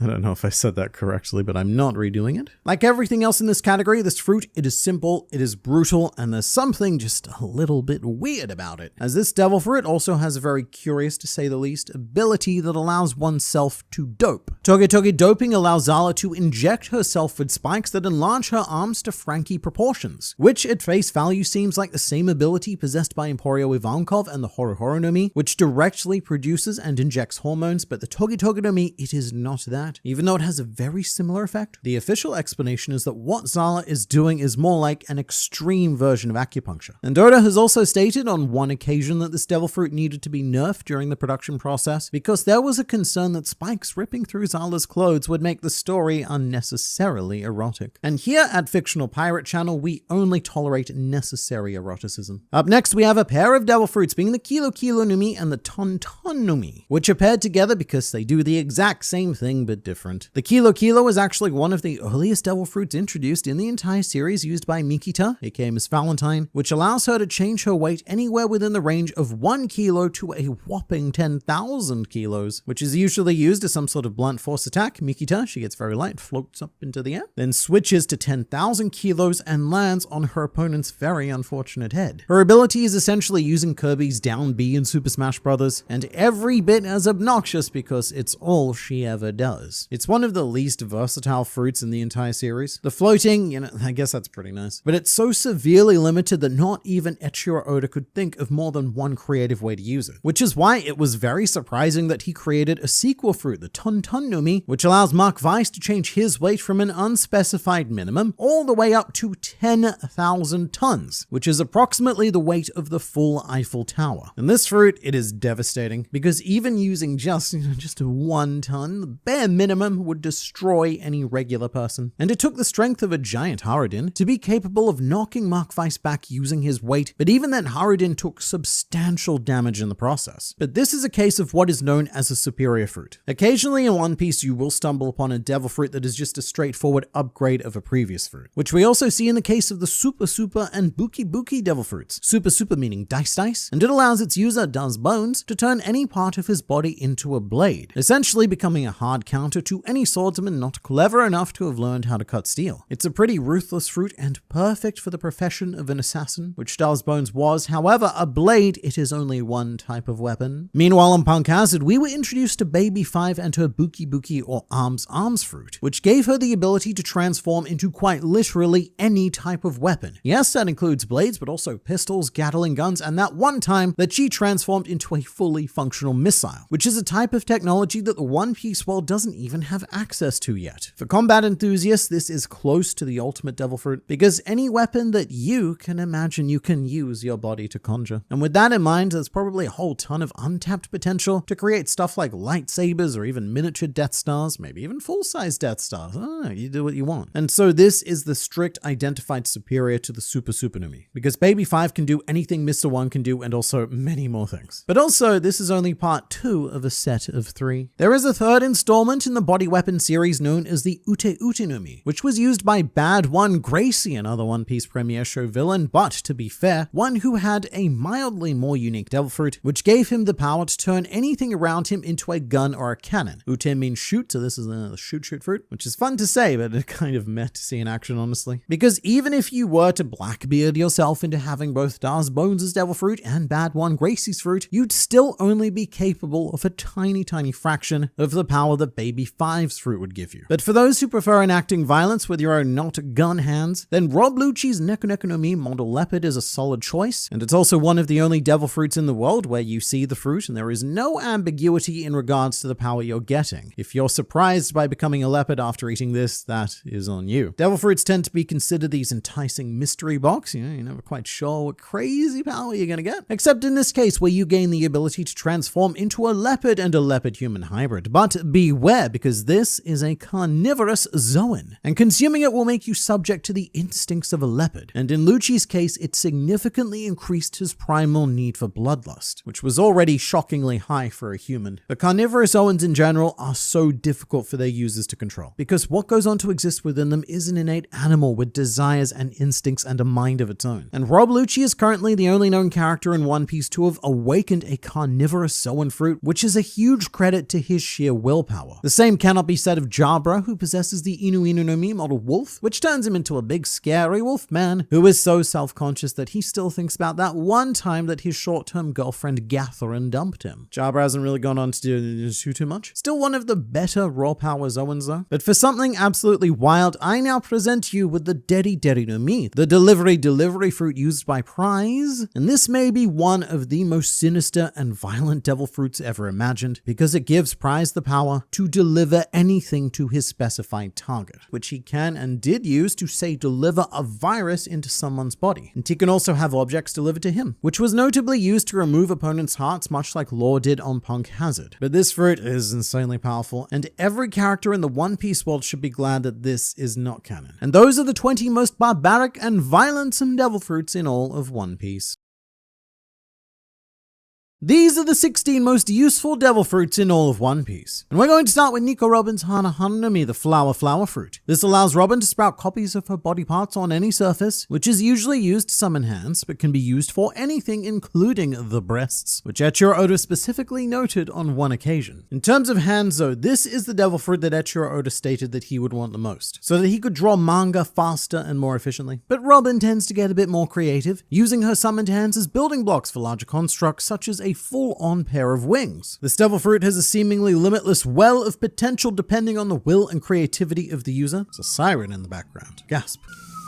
As Nico Robin can now use the Hana Hana no Mi to create imagined forms of herself, such as her demonia form, which manifests a crimson-skinned demon Robin. The Hana Hana is also a fruit with techniques deemed so creepy that Oda couldn't bring himself to actually put them on page, such as the rejected idea of face fleur, where Robin sprouts an entire face on whatever surface she so desires. A creepiness only matched by the artistic pursuits of Galdino, user of the Doru Doru no Mi, the wax fruit, a generator-style paramecia that allows Galdino to conjure and manipulate wax. So generator paramecias, they're a little tricky. They often get mistaken for Logias because it can look like their users become their substance, but in reality they're just coating themselves in their substance. In this case, the wax fruit is insanely useful because it can create any object that one desires out of wax to a shocking degree of structural and even functional integrity. Whether it's a key, a house, a key to a house, a giant wax mech, literally anything you can think of that operates through some form of engineering can be created via this ability. This is because the wax itself is as strong as steel. However, it can also be easily manipulated by the user. So it has both extreme versatility and extreme rigidity. This is a case where it really is as simple as, if you can imagine it, you can probably create it with this fruit, and it would be easily one of the most useful you could possibly have for daily life. And I'd say a very similar thing about the Fure no Mi, the brush fruit used by Mr. Kanjuro. This devil fruit temporarily brings to life any drawings that the user creates. So I'd say it actually has higher potential than the wax fruit, but also a higher level of basic skill required to utilize it. Because if the user of this fruit isn't a particularly good artist, then the creations are going to be less than phenomenal, and perhaps even hinder your goals more so than help, as frequently demonstrated by Kanjuro himself. The thing about Kanjuro is that for most of the series, he was drawing with his non-dominant hand. But then, as soon as he used his good hand, his creations were flawless, resulting in an even more powerful, if you can imagine it, than you can create it style ability. The only issue is that everything you draw is by nature weak to water. Standard devil fruit stuff, but you have unlimited potential to get around that, so you know what, get over it. But another incredibly useful ability is the non-canon Hiso no Mi, the Whisper fruit used by RPs during the Warship Island arc. This one, it's very simple. It allows RPs to telepathically speak with any animal, which might sound a bit underwhelming in the real world. However, the One Piece world is infested with animals of all shapes, sizes, and species, some of them incredibly old, like the ancient sea king's Nola, the 400-year-old snake on Skypiea, and so many others that know a shocking amount of this world and its history that humanity hasn't even begun to discover. Animals in One Piece also tend to be wiser than humans. They're also more sensitive to environmental conditions, and look, in the grand line, if you can speak to animals and they can give you information, that could save your life. And the reason why this is demonstrably insanely powerful is because Eiichiro Oda has actually turned this into a canon non-devil fruit ability known as the Voice of All Things, which is very similar to the Hiso, and it's only a chosen fated few who possess this power, highlighting its importance, and RPs got it by eating a piece of fruit one day. But one of the core themes of One Piece is freedom, and so there's a series of devil fruits that focus on providing exactly that, such as the Choki no Mi, the Snip fruit used by Inazuma, which turns him into a scissor human and allows him to cut through any substance with the probable exception of sea stone. Despite the fact that Inazuma was found in Impel Down, there is no prison that could ever hold this man. He was in Impel Down by choice. This fruit can also be used extremely precisely, just like real scissors, to cut up materials and build complex structures, so it's also beyond fantastic for anyone with a mind for construction and engineering. But even if you don't have a brain, you can create very straightforward bridges and such to help you out of any inconvenient bind. I just know that I would appreciate the feeling of never truly being enclosed. Being able to slice my way through any wall is quite appealing. Or we could just skip that with the Nuke no Mi, the through fruit, or alternatively the phase fruit, which allows Tanaka from Film Gold to phase through any substance as well as avoid attacks from almost anything that could be considered a substance. The exception to this, it's a bit vague, but it's been described as anything living and or biological matter. So for example, if you were to give Tanaka a big hug, then he would not be able to phase through you. It's never really been tested, but I'd also assume this means he's unable to phase through trees and such, because they're like biological or living matter. I don't know. It's never been tested because Tanaka lived in a big old floating city thing where almost nothing was a problem for him, and I doubt that most things would be a problem for you with this fruit either. Although we could skip the tangibility discussion altogether with Van Alga's Wapu no Mi, the warp fruit, allowing Van Alga to teleport himself and others across distances great and small, but emphasis on great. The range of this fruit is so large that we cannot quite comprehend it yet, and it's been speculated that this fruit was given to Van Alga because its range limit is whatever the user can physically see, and as one of the best snipers in One Piece, Van Alga's vision is world class, and even more incredible if he can use assisting items like scopes and such. But also, as a sniper, this fruit makes Van Alga extremely painful to deal with, because even if you were lucky enough to get into close range with with him, Van Alga can always warp himself out of reach and just start sniping at you again. It's definitely one of the fruits that I'd most want. Teleportation it's too OP. But we're about to go down a very dangerous and confusing fruit hole now, commencing with a familiar face, the Mane Mane no Mi, the clone fruit, which actually produces many familiar faces, as it allows Bon Clay to transform into anyone he touches with his right hand. And it allows him to transform back into his own body if he touches his face with his left hand, like that. And that is the key potential weakness of this fruit. Someone like Shanks, for example, would never be able to transform back into his original body because he has no left hand. He'd be lost, unable for all eternity to re-enter his original fleshy vessel. Alternatively, if you had no right arm or lost your right arm, then this fruit would be entirely useless to you. And it's one of the rare canon devil fruits that actually has a non-canon superior, which would be the Copy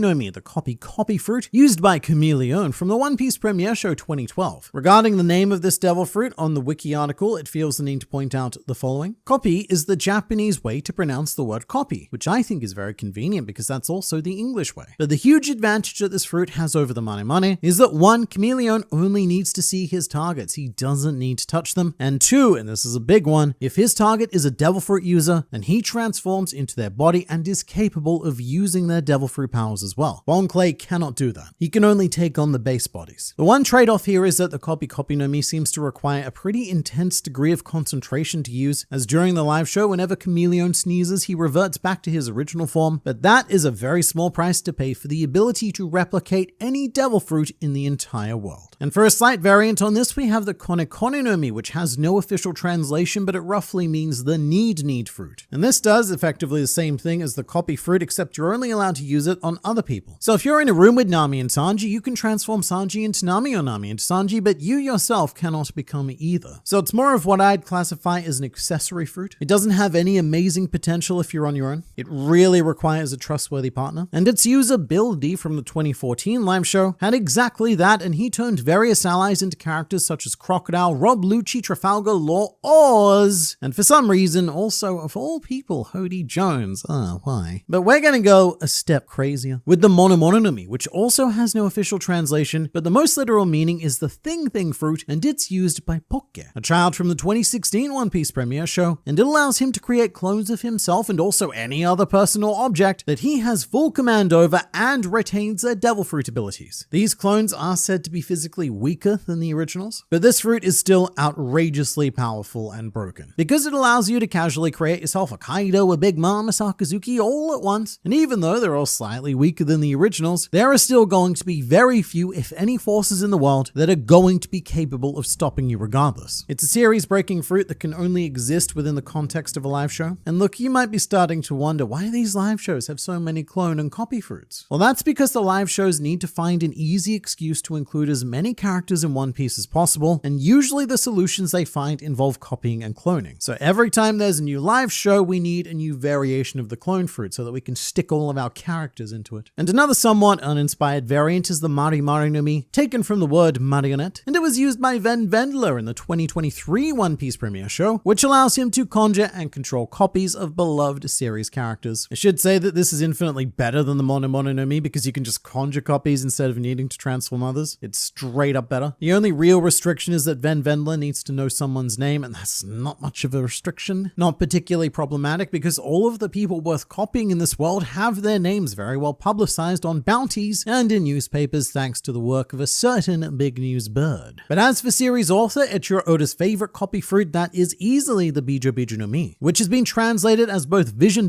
and Viso fruits in English. And it is very potentially the only non-canon devil fruit that has ever been officially drawn by Oda. And this is because the fruit belongs to a character that Oda is a bit of a thing for. Her name is Anne, and she was a major character in the One Piece Tokyo Tower show. And her ability is significantly less broken than most of the clone fruits, but still very cool, because it only allows Anne to conjure phantoms which can interact with their environment, but in severely limited ways. However, Oda loved this character so much that Anne also appears in One Piece Stampede, and even uses her ability right at the end of the film to create a phantom ace at the request of Sabo. And then they went on to do a big combo fire attack, which was an act that got the single loudest cheer in the audience when I saw the film way back in the day. And then we have what I would describe as the most unique copy fruit. This would be the Nibi no Mi, which is a weird one to translate because it likely derives its name from the word onibi, which is spirits that emerge from deceased humans and animals in Japanese mythology. It's a fun one though because its user Cardia can only transform into characters who have died, and he does so by touching a memento of the deceased, which in comparison to the rest of the copy fruits is at least an interesting restriction, and one that opens the door almost exclusively to hard-hitting characters, because very few people die in One Piece, so we have very few options. For example, it was used to transform Cardia into both Ace and Rocinante for Luffy and Law respectively, so it gets used much more interestingly and emotionally than a lot of the rest. But with that in mind, this is the 7th copy fruit, and it's not even the final one, because there are so many other devil fruits in One Piece that have copy powers incidentally, such as Katarina Devon's mythical Zoan fruit, or Kanjuro's fruit that we explored earlier, which can manifest perfect ink clones as well, so long as you can draw them. And even Doflamingo's string fruit can somehow create copies. It is the single most common power in the entire franchise. So common that some devil fruits have it as a secondary function. But for something more unique, we have the Fuku Fuku no Mi, the Garb Garb fruit, or Garb Garb Jutsu as known by Kinemon, which allows him to create clothing out of stuff that he puts on people's heads. It's very simple. You plonk a stone or a leaf on someone's head, then you visualize what you want them to be wearing, and kaboom! Now they're wearing it. Very good for stealth and infiltration, like that one time that Kinemon flawlessly took on the role of Doflamingo, with the one true weakness being that the clothes instantly disappear forever if they're ever taken off. So the clothing needs to be consistently reapplied. However, a character like Blamenko would argue that full clothing is never necessary, only pockets, as he is the user of the Poke Poke no Mi, the pocket fruit, a fruit so useful that it has been officially flagged as the devil fruit that Usopp would use if he was to become some sort of fruit man. This fruit gives its user access to what are quite literally pocket dimensions. Any pocket touching the user becomes an infinitely large storage dimension, which is why Blamenko has even gone as far as to stitch pockets onto his own body so that he can pull out comically large hammers and such. Insanely useful though, infinite storage is something that everyone can benefit from, and those are the 16 most useful devil fruits in all of One Piece. These are the 17 most mysterious and paranormal devil fruits in One Piece. In this world, fictional fruit is magical. However, this is a subclass that takes things a step further into the unknown, and it allows us to discover some very disturbing truths about our fictional reality. And we're going to take our first step into the paranormal with the Kage no Mi, the shadow fruit put to use by the spooksome Gecko Moria, which allows him to conjure and manipulate shadows. And that might sound kind of underwhelming, but in the world of One Piece, shadows are a pretty big deal. In this world, shadows actually contain personalities of their own. So when Gecko Moria removes a person's shadow and inserts it into one of his zombies, he is creating new life commanded by the personality of the shadow. And it's also an incredibly big problem in this world if you lose your shadow, because then you, for reasons, are no longer able to exist in sunlight. If you touch the sunlight, you will burst into flames like a vampire. So we really want to keep our shadows where they are if possible. And I think the logic behind that is that if you're in the sun, it would be casting a shadow, and if you've got no shadow, you can't be in no sun, so you just sort of vanish from existence. Because the other truly bizarre and kind of grotesque thing about shadow manipulation is that in the One Piece world, it is an established law that the shadow must always perfectly represent the body casting it, which also works in reverse as well. Meaning that if Gecko Moria manipulates the shape of the shadow, then the body is forced to follow suit, so he can contort people into any shape he so desires, as he did with Oars after inserting Luffy's shadow. So it's a fruit that reveals 3 very paranormal things about this world. 1, shadows essentially have a life of their own. 2, if you don't have a shadow, you can't exist in light. And 3, your shadow must always be perfectly in concert no matter what shape you need to be in to make it happen. Meanwhile, our next fruit very casually confirms the existence of the human soul, and that is Brook's Yomi Yomi no Mi, the Revive fruit. So this is a very unusual devil fruit in that it does nothing. Well, not nothing. I mean, after eating it, you lose the ability to swim, but other than that, nothing for a bit. Nothing right up until the moment you die. After death, this magical fruit kicks into action and gives the user control of their soul, allowing them to return to the plane of the living and repossess their body, essentially reviving them. And doing so theoretically instantly. I think that was the intended use of the fruit. So usually said revival would involve all of the skin and organs and the other stuff it is that we like. But in Brook's case, he died whilst lost in the Florian Triangle, in a fog so thick that it took his spirit a whole year to find his body, by which point it was nothing but bones and a very firmly rooted afro. And after hearing the story, Luffy simply told Brook, "Wow, you're dumb," like Zoro. But from here, this fruit has a whole suite of extended capabilities. Brook can separate his soul from his body at will, and even has some degree of access to elements of the underworld, confirming not only that there is an afterlife, but the afterlife we know of is more akin to what we would consider hell than heaven. Brook also has a natural advantage in soul combat, which surprisingly is a thing in One Piece, primarily thanks to the Soru Soru no Mi, the soul fruit used by Emperor of the Sea Charlotte Lin Lin, better known as Big Mom. And this devil fruit is actually quite similar to Moria's, just instead of shadows, Big Mom can manipulate souls. She can remove souls entirely, thus killing people, or more commonly what she does is break a person's soul into fragments and then goes on to insert those fragments into objects to create new living beings that she calls homies. It also gets a bit more disturbing than that because, and stay with me here, Big Mom is capable of inserting fragments of her own soul into her own body, if that makes sense. If not, don't worry, it will. What she does is insert soul fragments into her own bones, essentially giving her bones independent life and allowing them to heal from injuries, as well as restructure her body in, I suppose, any way she sees fit. It gives me a very weird feeling every time I think about it, because I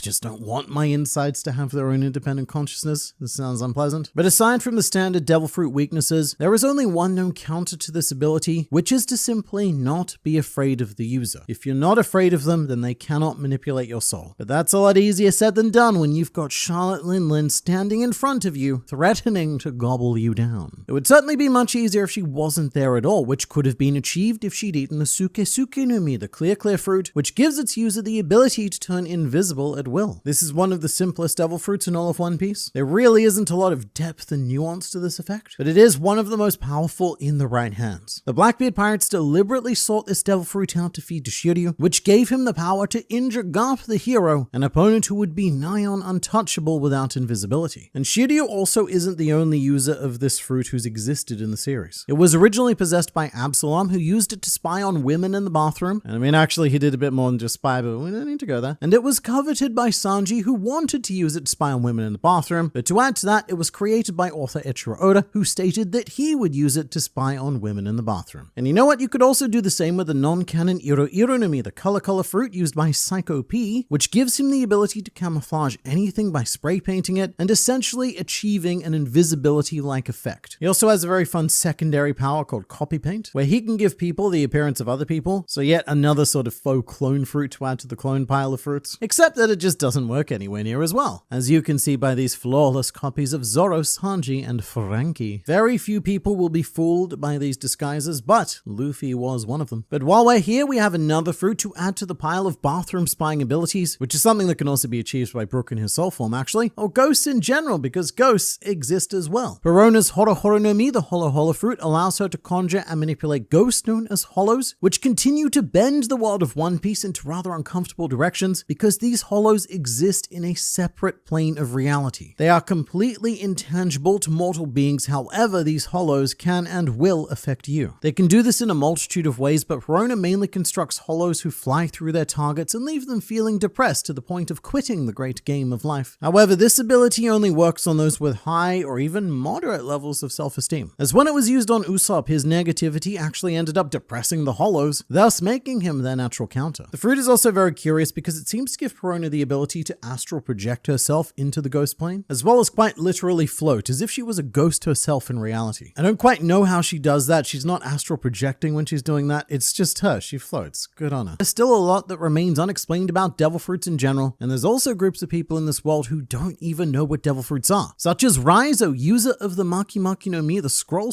fruit. However, to Raizo, it's known simply as the Scroll Jutsu, because he believes that it's his innate ninja mystical art. It allows Raizo to conjure and manipulate scrolls, with each of these scrolls acting as a pocket dimension containing whatever Raizo wants to store within them. But this really is one of those devil fruits that does come startlingly close to flat out magic, because Raizo can use these scrolls to manifest through magical effect anything that he believes is possible through ninjutsu. A great example of which is Raizo's clone jutsu, where drawings of him on the scrolls are brought to life to assist him in fight battling, but there really are no strictly defined limits to this devil fruit. It's criminally underexplored and has the potential to be one of the most broken in the entire series. There's a lot of question marks around it. In fact, a lot of the devil fruits on this list come with big question marks, but the biggest of all has to be Basil Hawkins' devil fruit, the Wara Wara no Mi, or Straw fruit, which should be simple, but it is not that. It seems like a fairly basic paramecia. It It allows Basil Hawkins to conjure and manipulate straw, but in addition to that, it also allows him an extended array of madness, such as creating straw voodoo dolls directly linked to the life force of others, allowing Hawkins to transfer damage intended for him to those others instead, as well as access to an entire deck of tarot cards that all have unique effects when played as if he was dueling in Yu-Gi-Oh! And the cards have very strange effects as well. For example, the Fool reversed is the card of infighting and causes those linked to Hawkins to attack each other, all of which is given to him by the power of straw. Thematically, this is due to Hawkins' abilities being a reference to Waraningyo, which is the art of straw doll effigies in Japan. But this is one fruit that strays so far from the base ability that it's even suspected that Hawkins has separate voodoo and tarot powers of his own that he integrates with the straw abilities. But something that's much more well defined is one of, if not the rarest devil fruit in the world, the Toki Toki no Mi, the Time fruit, also known on Wano as the Time ability. So this fruit isn't rare because of its type or anything. It's rare because once someone eats it, there is a very real chance that the world will just never see it again. Someone could use this devil fruit to just travel to the end of time. The Toki Toki no Mi allows its user, who is also conveniently named Toki, to travel forward in time up to a maximum of 20 years in a single jump. After that jump, the user can skip forward another 20 years, and I suppose on and on, onwards to the great heat death of the universe. And Amatsuki Toki was actually alive during the Void Century and has used this fruit to jump a total of 830 years into the future, hence the rarity, because that took the fruit out of global circulation for almost a full millennia. However, it very strictly cannot travel back in time. So the user of this fruit needs to be extremely careful because any travel decisions made are irreversible. One wrong move and you could all end up like Matthew McConaughey in Interstellar, you know the one. Or there are devil fruits that could leave you in a much worse situation, such as Vasco Shot's Gabu Gabu no Mi, the Glug Glug fruit, which turns its user into a quote booze man and is categorized as mysterious because we don't know almost anything about exactly what that means. In the series, what we've seen is Vasco Shot drinking the alcohols, then igniting and spitting it out to create fireballs and such, so it could be quite a few things. For one, it could be consumption related, sort of like Wapol's Baku Baku no Mi, which requires him to almost always be eating, and in this case, Vasco Shot may need to almost always be drinking and in a permanent state of intoxication, which I feel that he'd be quite okay with. And also like Wapol, anything that Vasco Shot consumes, he can rearrange within his insides and violently and or creatively excrete. Don't know for now, that's why it's a mystery fruit. But at least it has a name. A surprising amount of devil fruits in this series don't even have names yet. Like Onigumo's unnamed devil fruit that appears to be a Zoan type that allows him to transform into a spider and spider-human hybrid. But there is potential for it to be an ancient or even mythical Zoan as well. His name Onigumo does mean demon spider, but look, I doubt it. I think he's just a basic spider boy. And one of Whitebeard's New World captains, Apuada, has an unnamed Zoan type devil fruit that allows him to transform into a lovely caterpillar with a surprising amount of control as he can retain his human head in caterpillar form. That is a pretty big deal. With Zoan fruits, it is extremely difficult to master transforming or not transforming select body parts. All I know is that Apuada still looks like the very hungry caterpillar, and as a result, he's almost certainly still hungry. So perhaps we should fry up Baron Tamago, user of the Tamatama no Mi, the egg fruit, also known as the most confusing canonical Zoan to have ever existed. The entire concept of this devil fruit is a play on the chicken and egg dilemma, which came first, etc. We don't know. I mean, someone's gonna actually me in the comments now saying we do know, but then right after them, someone's gonna actually then saying no, we do know, but it's the other one. What have I done? I shouldn't have opened this discussion up. Back to fictional fruit. Every time that Tamago is injured to the point of death, he ends up cracking and evolving into the next cycle of one of three forms: an egg, a chick, and a rooster. And if the rooster is mortally wounded, then we go back to egg and start again. And it's almost like a fusion of Paramecia, Zoan, and Logia types. Paramecia because it's one of those weird powers, Zoans for obvious reasons, but also Logia in the in-between phases because Tamago becomes an unkillable goo on the floor, and it's unclear how one could possibly deal with Tamago for good without drowning or I guess seasoning him into oblivion. It's definitely a weird fruit, but the non-canon realm gets even more mysterious. The biggest non-canon mystery Zoan devil fruit is All Hunt Ground's unknown fruits that only affects his left arm, at least only currently. It's suspected that his devil fruit is so powerful that All Hunt Ground has only unlocked a mere portion of its use. Sort of like the Zoan fruit equivalent of Exodia. All Hunt Ground has only drawn the left arm of the Forbidden One, and once he has all 5 pieces, what will emerge is one of the most overpowered and unstoppable beasts in all of One Piece. He also has a lot of trouble even controlling that single arm, so the theory is pretty solid. Unfortunately, it'll never be confirmed one way or the other because he's the throwaway filler character. Something which many people believe also applies to Foxy, however, he is very canon, as is his devil fruit, the Noro Noro no Mi, the slow fruit, which rejects the concept of science and substitutes its own reality by conjuring what's known as normophotons, which will slow down anything they come into contact with by 30 seconds. 30 seconds is a long time. So long that if this fruit were in the hands of anyone but Foxy, then they would be the Pirate King right now. These beams are ridiculously powerful, and Foxy can even fashion them into objects like his beam sword. And in general, the world is extremely lucky that this recipe for global domination was discovered in the very mediocre kitchen of Foxy. And again, I suppose that's the grand plan of fate, because oftentimes devil fruits are not handed out randomly. They go where they're needed. And that is the case for the Inu Inu no Mi model Jackal and the Tori Tori no Mi model Falcon. They translate as Dog Dog fruit model Jackal, or Mutt Mutt fruit in the Viz translation, mostly thanks to the influence of 4Kids, and the Bird Bird fruit model Falcon, which is the Tweet Tweet fruit in Viz, again thanks to 4Kids. And these two seem like fairly basic Zoan devil fruits. However, they are anything but. The Jackal and the Falcon are the two traditional guardian deities of Alabasta, and these two powers form a very rich aspect of history and spirituality of the nation, with it even being suspected that Pell survived Crocodile's bomb because of this status as a guardian deity, and because he's not just a basic stock standard Zoan fruit. They could be secret mythical Zoans, and look, we never know, because that does happen apparently. There is now precedent for that. But those are the 17 most mysterious and paranormal devil fruits in all of One Piece.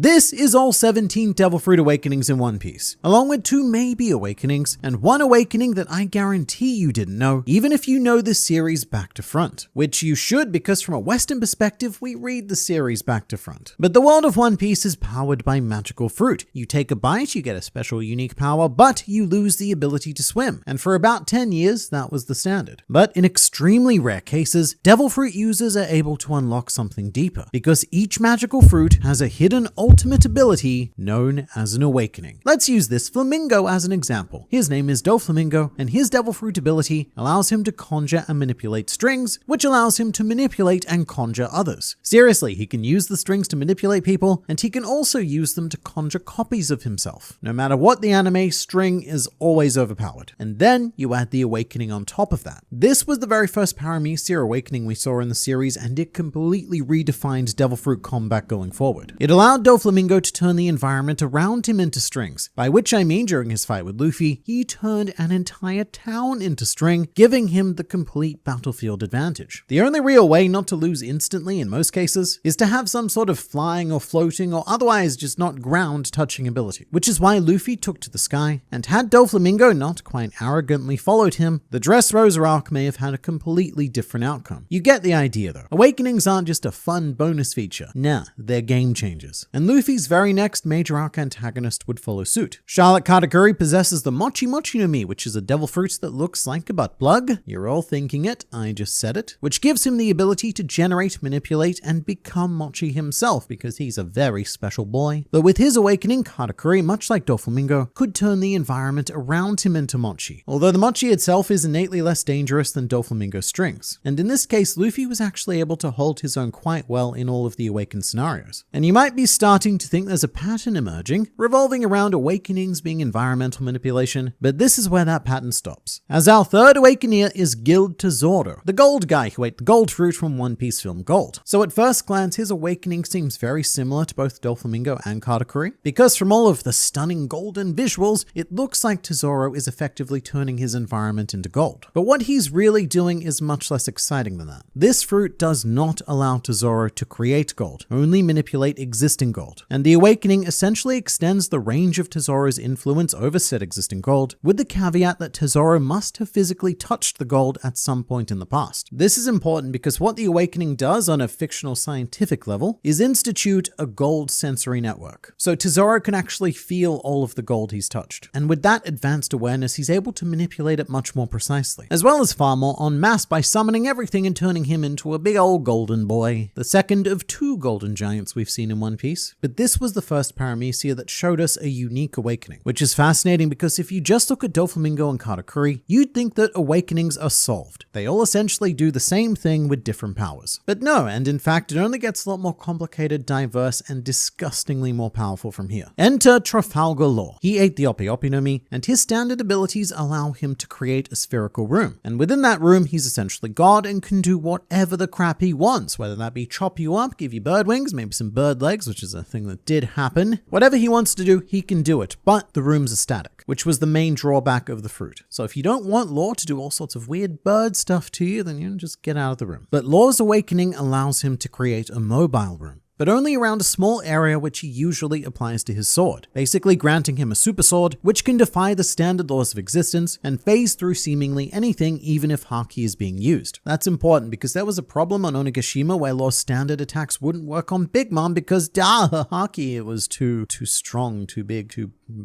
However, that wasn't an issue for the awakening. But what was a bit of an issue was the stamina cost. Law's Devil Fruit is the first awakening that gives us a taste of just how dangerous it can be to access these hidden powers. Hence why Law can only conjure it around such a small area, and it also comes with very limited usage before Law loses the usage of his own body, and if pushed far enough, potentially even his own life. Although it should be noted that Law himself has said that he has yet to master the awakening, which would imply that Devil Fruit awakenings aren't quite as black and white as we thought. They're not like a light switch power-up. And often, awakenings can actually be a very incremental and slow development, meaning that we may not even have seen the full extent of this awakening just yet. Or indeed the next one used by Eustace Kid. He consumed the Jiki Jiki no Mi, which is a pretty wild fruit design. It's one of the few fruits with a unique stem, jagged like lightning, which this fruit has nothing to do with. And it's a sort of fruit that I think you'd really need to be peer pressured into eating after a few drinks with the boys. But it essentially allows Kid to generate magnetic fields that can either attract or repel assorted metal objects, and Kid generally uses it to construct his junkyard mechs and slam them into people. But the awakening of this fruit allows Kid to push this power further into organic matter. A lot of organic matter in the case of its target Big Mom, so much matter, perhaps too much matter. But with this, Kid can assign a polarity value, essentially turning the target into a magnet. Now with Big Mom, this power got brushed to the side because she's more or less immune to brute force, but to an average combatant this would be devastating. They would be buried under literal tons of metal. But the awakening itself is a bit on the weaker side of what we've seen, mostly because it's still heavily reliant on environmental conditions. So if you're not in a space with a nice ton of metal, for it to be effective, Kid would need to assign both the target and the object of impact, which would not be at all cost effective in terms of stamina. But just like Law, Kid has yet to master his awakening, so we might only be seeing a small glimpse of its true power. Eventually it might be able to do something similar to Douglas Bullet, the main antagonist of One Piece Stampede, who ate the Gasha Gasha no Mi, meaning clank clank fruit. It allows him to break down and reassemble objects, and it's implied that Bullet's standard power would only apply to existing objects. Like for example, you get a car, you disassemble it, and you turn it into a motorbike. But with the awakening, Bullet's powers now apply to the environment as well. He can use any natural resource within its range to construct complex machinery. So what he's doing is more or less alchemy with extra steps. The only drawback is that this is one of those fruits that fails to function without very hyper-specific knowledge. You need to have a solid, not just understanding, but imagination for engineering, or this fruit is nigh on useless. But if it was given to, say, Dr. Vegapunk or Frankie, then figures like that would be able to use it to the same or perhaps even greater than Bullet was able to. Although I have to say the reason why Douglas Bullet is an awakened Devil Fruit user in the first place is almost certainly because Guild Tesoro was awakened in the movie before his, and the One Piece movies have a bit of an issue where they need to keep getting bigger and bigger, which is why the last 5 films all more or less deal with quite literally saving the world, which is a scale that even Luffy in the series hasn't even come close to yet. But if Bullet wasn't awakened, then it would have been a step down from Tesoro, and that's not interesting. And this is a trend that even the live shows ended up following. To demonstrate, here is Bad One Gracie, and he is an awakened Devil Fruit user, as well as the primary antagonist of the One Piece premiere show 2017. He was captain of the Big Pirates, and it should be noted the Big is written in all caps, who were aligned with the Blackbeard Pirates, and allegedly fought against Marco and the rest of the Whitebeard Pirates in the Payback War. Bad One Gracie's Devil Fruit is the Ute Ute no Mi, which means shoot fruit. It's a very simple ability that allows him to turn any object into a gun, and once awakened, he was even able to transform an entire island into a big old gun. And you might think that sounds similar to Baby 5's Spooky Buki no Mi, but the difference is that Baby 5 can only change herself into any weapon, whilst Bad One Gracie can turn objects and objects alone into guns and guns alone. It also has a pretty hilarious weakness that, upon consuming the fruit, it permanently changes the user's arms into miniguns. Although his subordinate Neiro is even weirder because he ate a devil fruit that allows him to control the cholesterol of an opponent's body. His main move is called Cholesterol Ring Attack, and there's genuinely a point in the show where he just makes the entire Straw Hat crew obese, as if it's some sort of extremely niche Rule 34 search. But we've only covered one category of devil fruit so far, being Paramecias. However, the first time the concept of awakening was made known to us was with the Zoan class, specifically through the Jailer Beasts of Impel Down, who nobody even knew were awakened before it was pointed out by a crocodile. In fact, up until this stage, nobody even knew that the Jailer Beasts were even human. Given the whole host of other weird creatures in Impel Down, they very much could have been an assortment of just particularly tough stuff. But these were 4 regular people who ate a rhino, cow, zebra, and koala devil fruit. And apart from the rhino, they're all fairly innocuous animals, which says a lot, as after their awakening, they're the strongest, fastest, and most durable beings in Impel Down. This is what a Zoan awakening does. It takes a cuddly koala and transforms it into a vicious giant drop bear that Australians warn tourists about for fun, even though they don't exist. And my favorite is obviously Mino Koala, because g'day mate. But there's also a 5th Jailer Beast who was employed during the time skip. This is Mino Chihuahua, and it's currently unconfirmed if he's awakened, but it is highly likely. But also, it doesn't matter, because as it turns out, the humanity of the Jailer Beasts is completely undetectable for a very good reason, which is that all of the Jailer Beasts are examples of an unsuccessful awakening. Because this process isn't a straight power-up. It comes with extreme risks, and while anyone will tell you that yes, you do need to risk it for the biscuit, these people ended up losing their humanity and only got half a biscuit for their troubles. So let's go ahead and see what a full biscuit looks like. For this, we have Rob Lucci, a man whose devil fruit is one of the more blatant designs. Usually devil fruits are a complete mystery, but if you consume this one and you don't know what you're getting yourself into, then that's on you. Lucci's awakening is very interesting because it almost seems like it works in conjunction with his existing ability Seimei Kikan, which aims to compress his bulky leopard form into a more agile body, which does likely lose some power, but it's irrelevant to a master assassin who aims to kill with every precise strike. So this awakening is like a perfected form of that because it compresses the bulksome leopard without losing power, and it also gives him a pretty sick looking black mane that I'm sure all of the girl leopards are going to be gossiping about by the waterhole in the savannah. Although Lucci's only awakened technique thus far is the Shugun, meaning handgun, but not the one you're thinking of. I mean literal handgun, which is an upgraded version of the standard Rokushiki Shigun, meaning finger gun. That's right, Rob Lucci has taken his skills from fingering to full-on fisting. But Rob Lucci's awakening is particularly impressive because thus far he is the only awakened carnivorous Zoan, and those fruits come with an innate animalistic sense of bloodlust that is very difficult to control even under standard conditions. Shaka even admires Luffy in chapter 1069 by saying, "Quite a rare specimen. Astonishing speed. It's usually the case that awakened Zoan powers absorb and control the user's personality." Shaka there implying that awakened Zoan users aren't rare, but awakened Zoan users who can actually maintain their sense of self are. Which does take us to Tony Chopper, a reindeer who ate a human fruit, and unlike everyone else in this video, Chopper did not achieve his awakening naturally. He accidentally activated it during an overdose of rumble balls, and so Chopper's monster point takes on the physicality and raw power of an awakening, but just like Shaka says in 1069, Chopper completely lost himself in the beast. And you might think that a combination of reindeer and human would be quite docile, but both of those things can be quite aggressive, especially reindeer. Apparently within their harems, they get very jealous about their females, which Chopper would go on to prove on any slobby when he immediately burst into the bathroom room that Nami was fighting in. I call it a bathroom room because it's not a bathroom, but it has all of the components of a bathroom and very few components of a not bathroom. But Chopper's awakening isn't strictly speaking confirmed, and one very valid reason to argue against it is because Monster Point does lack a key aspect of awakened Zoans, which is that whether they're successful or not, they gain access to rapid regeneration. Chopper's Monster Point is actually the exact opposite, leaving him exhausted and unable to move. Or more recently, it turns him into a chibi old man reindeer. However, the answer as to why this happens is probably something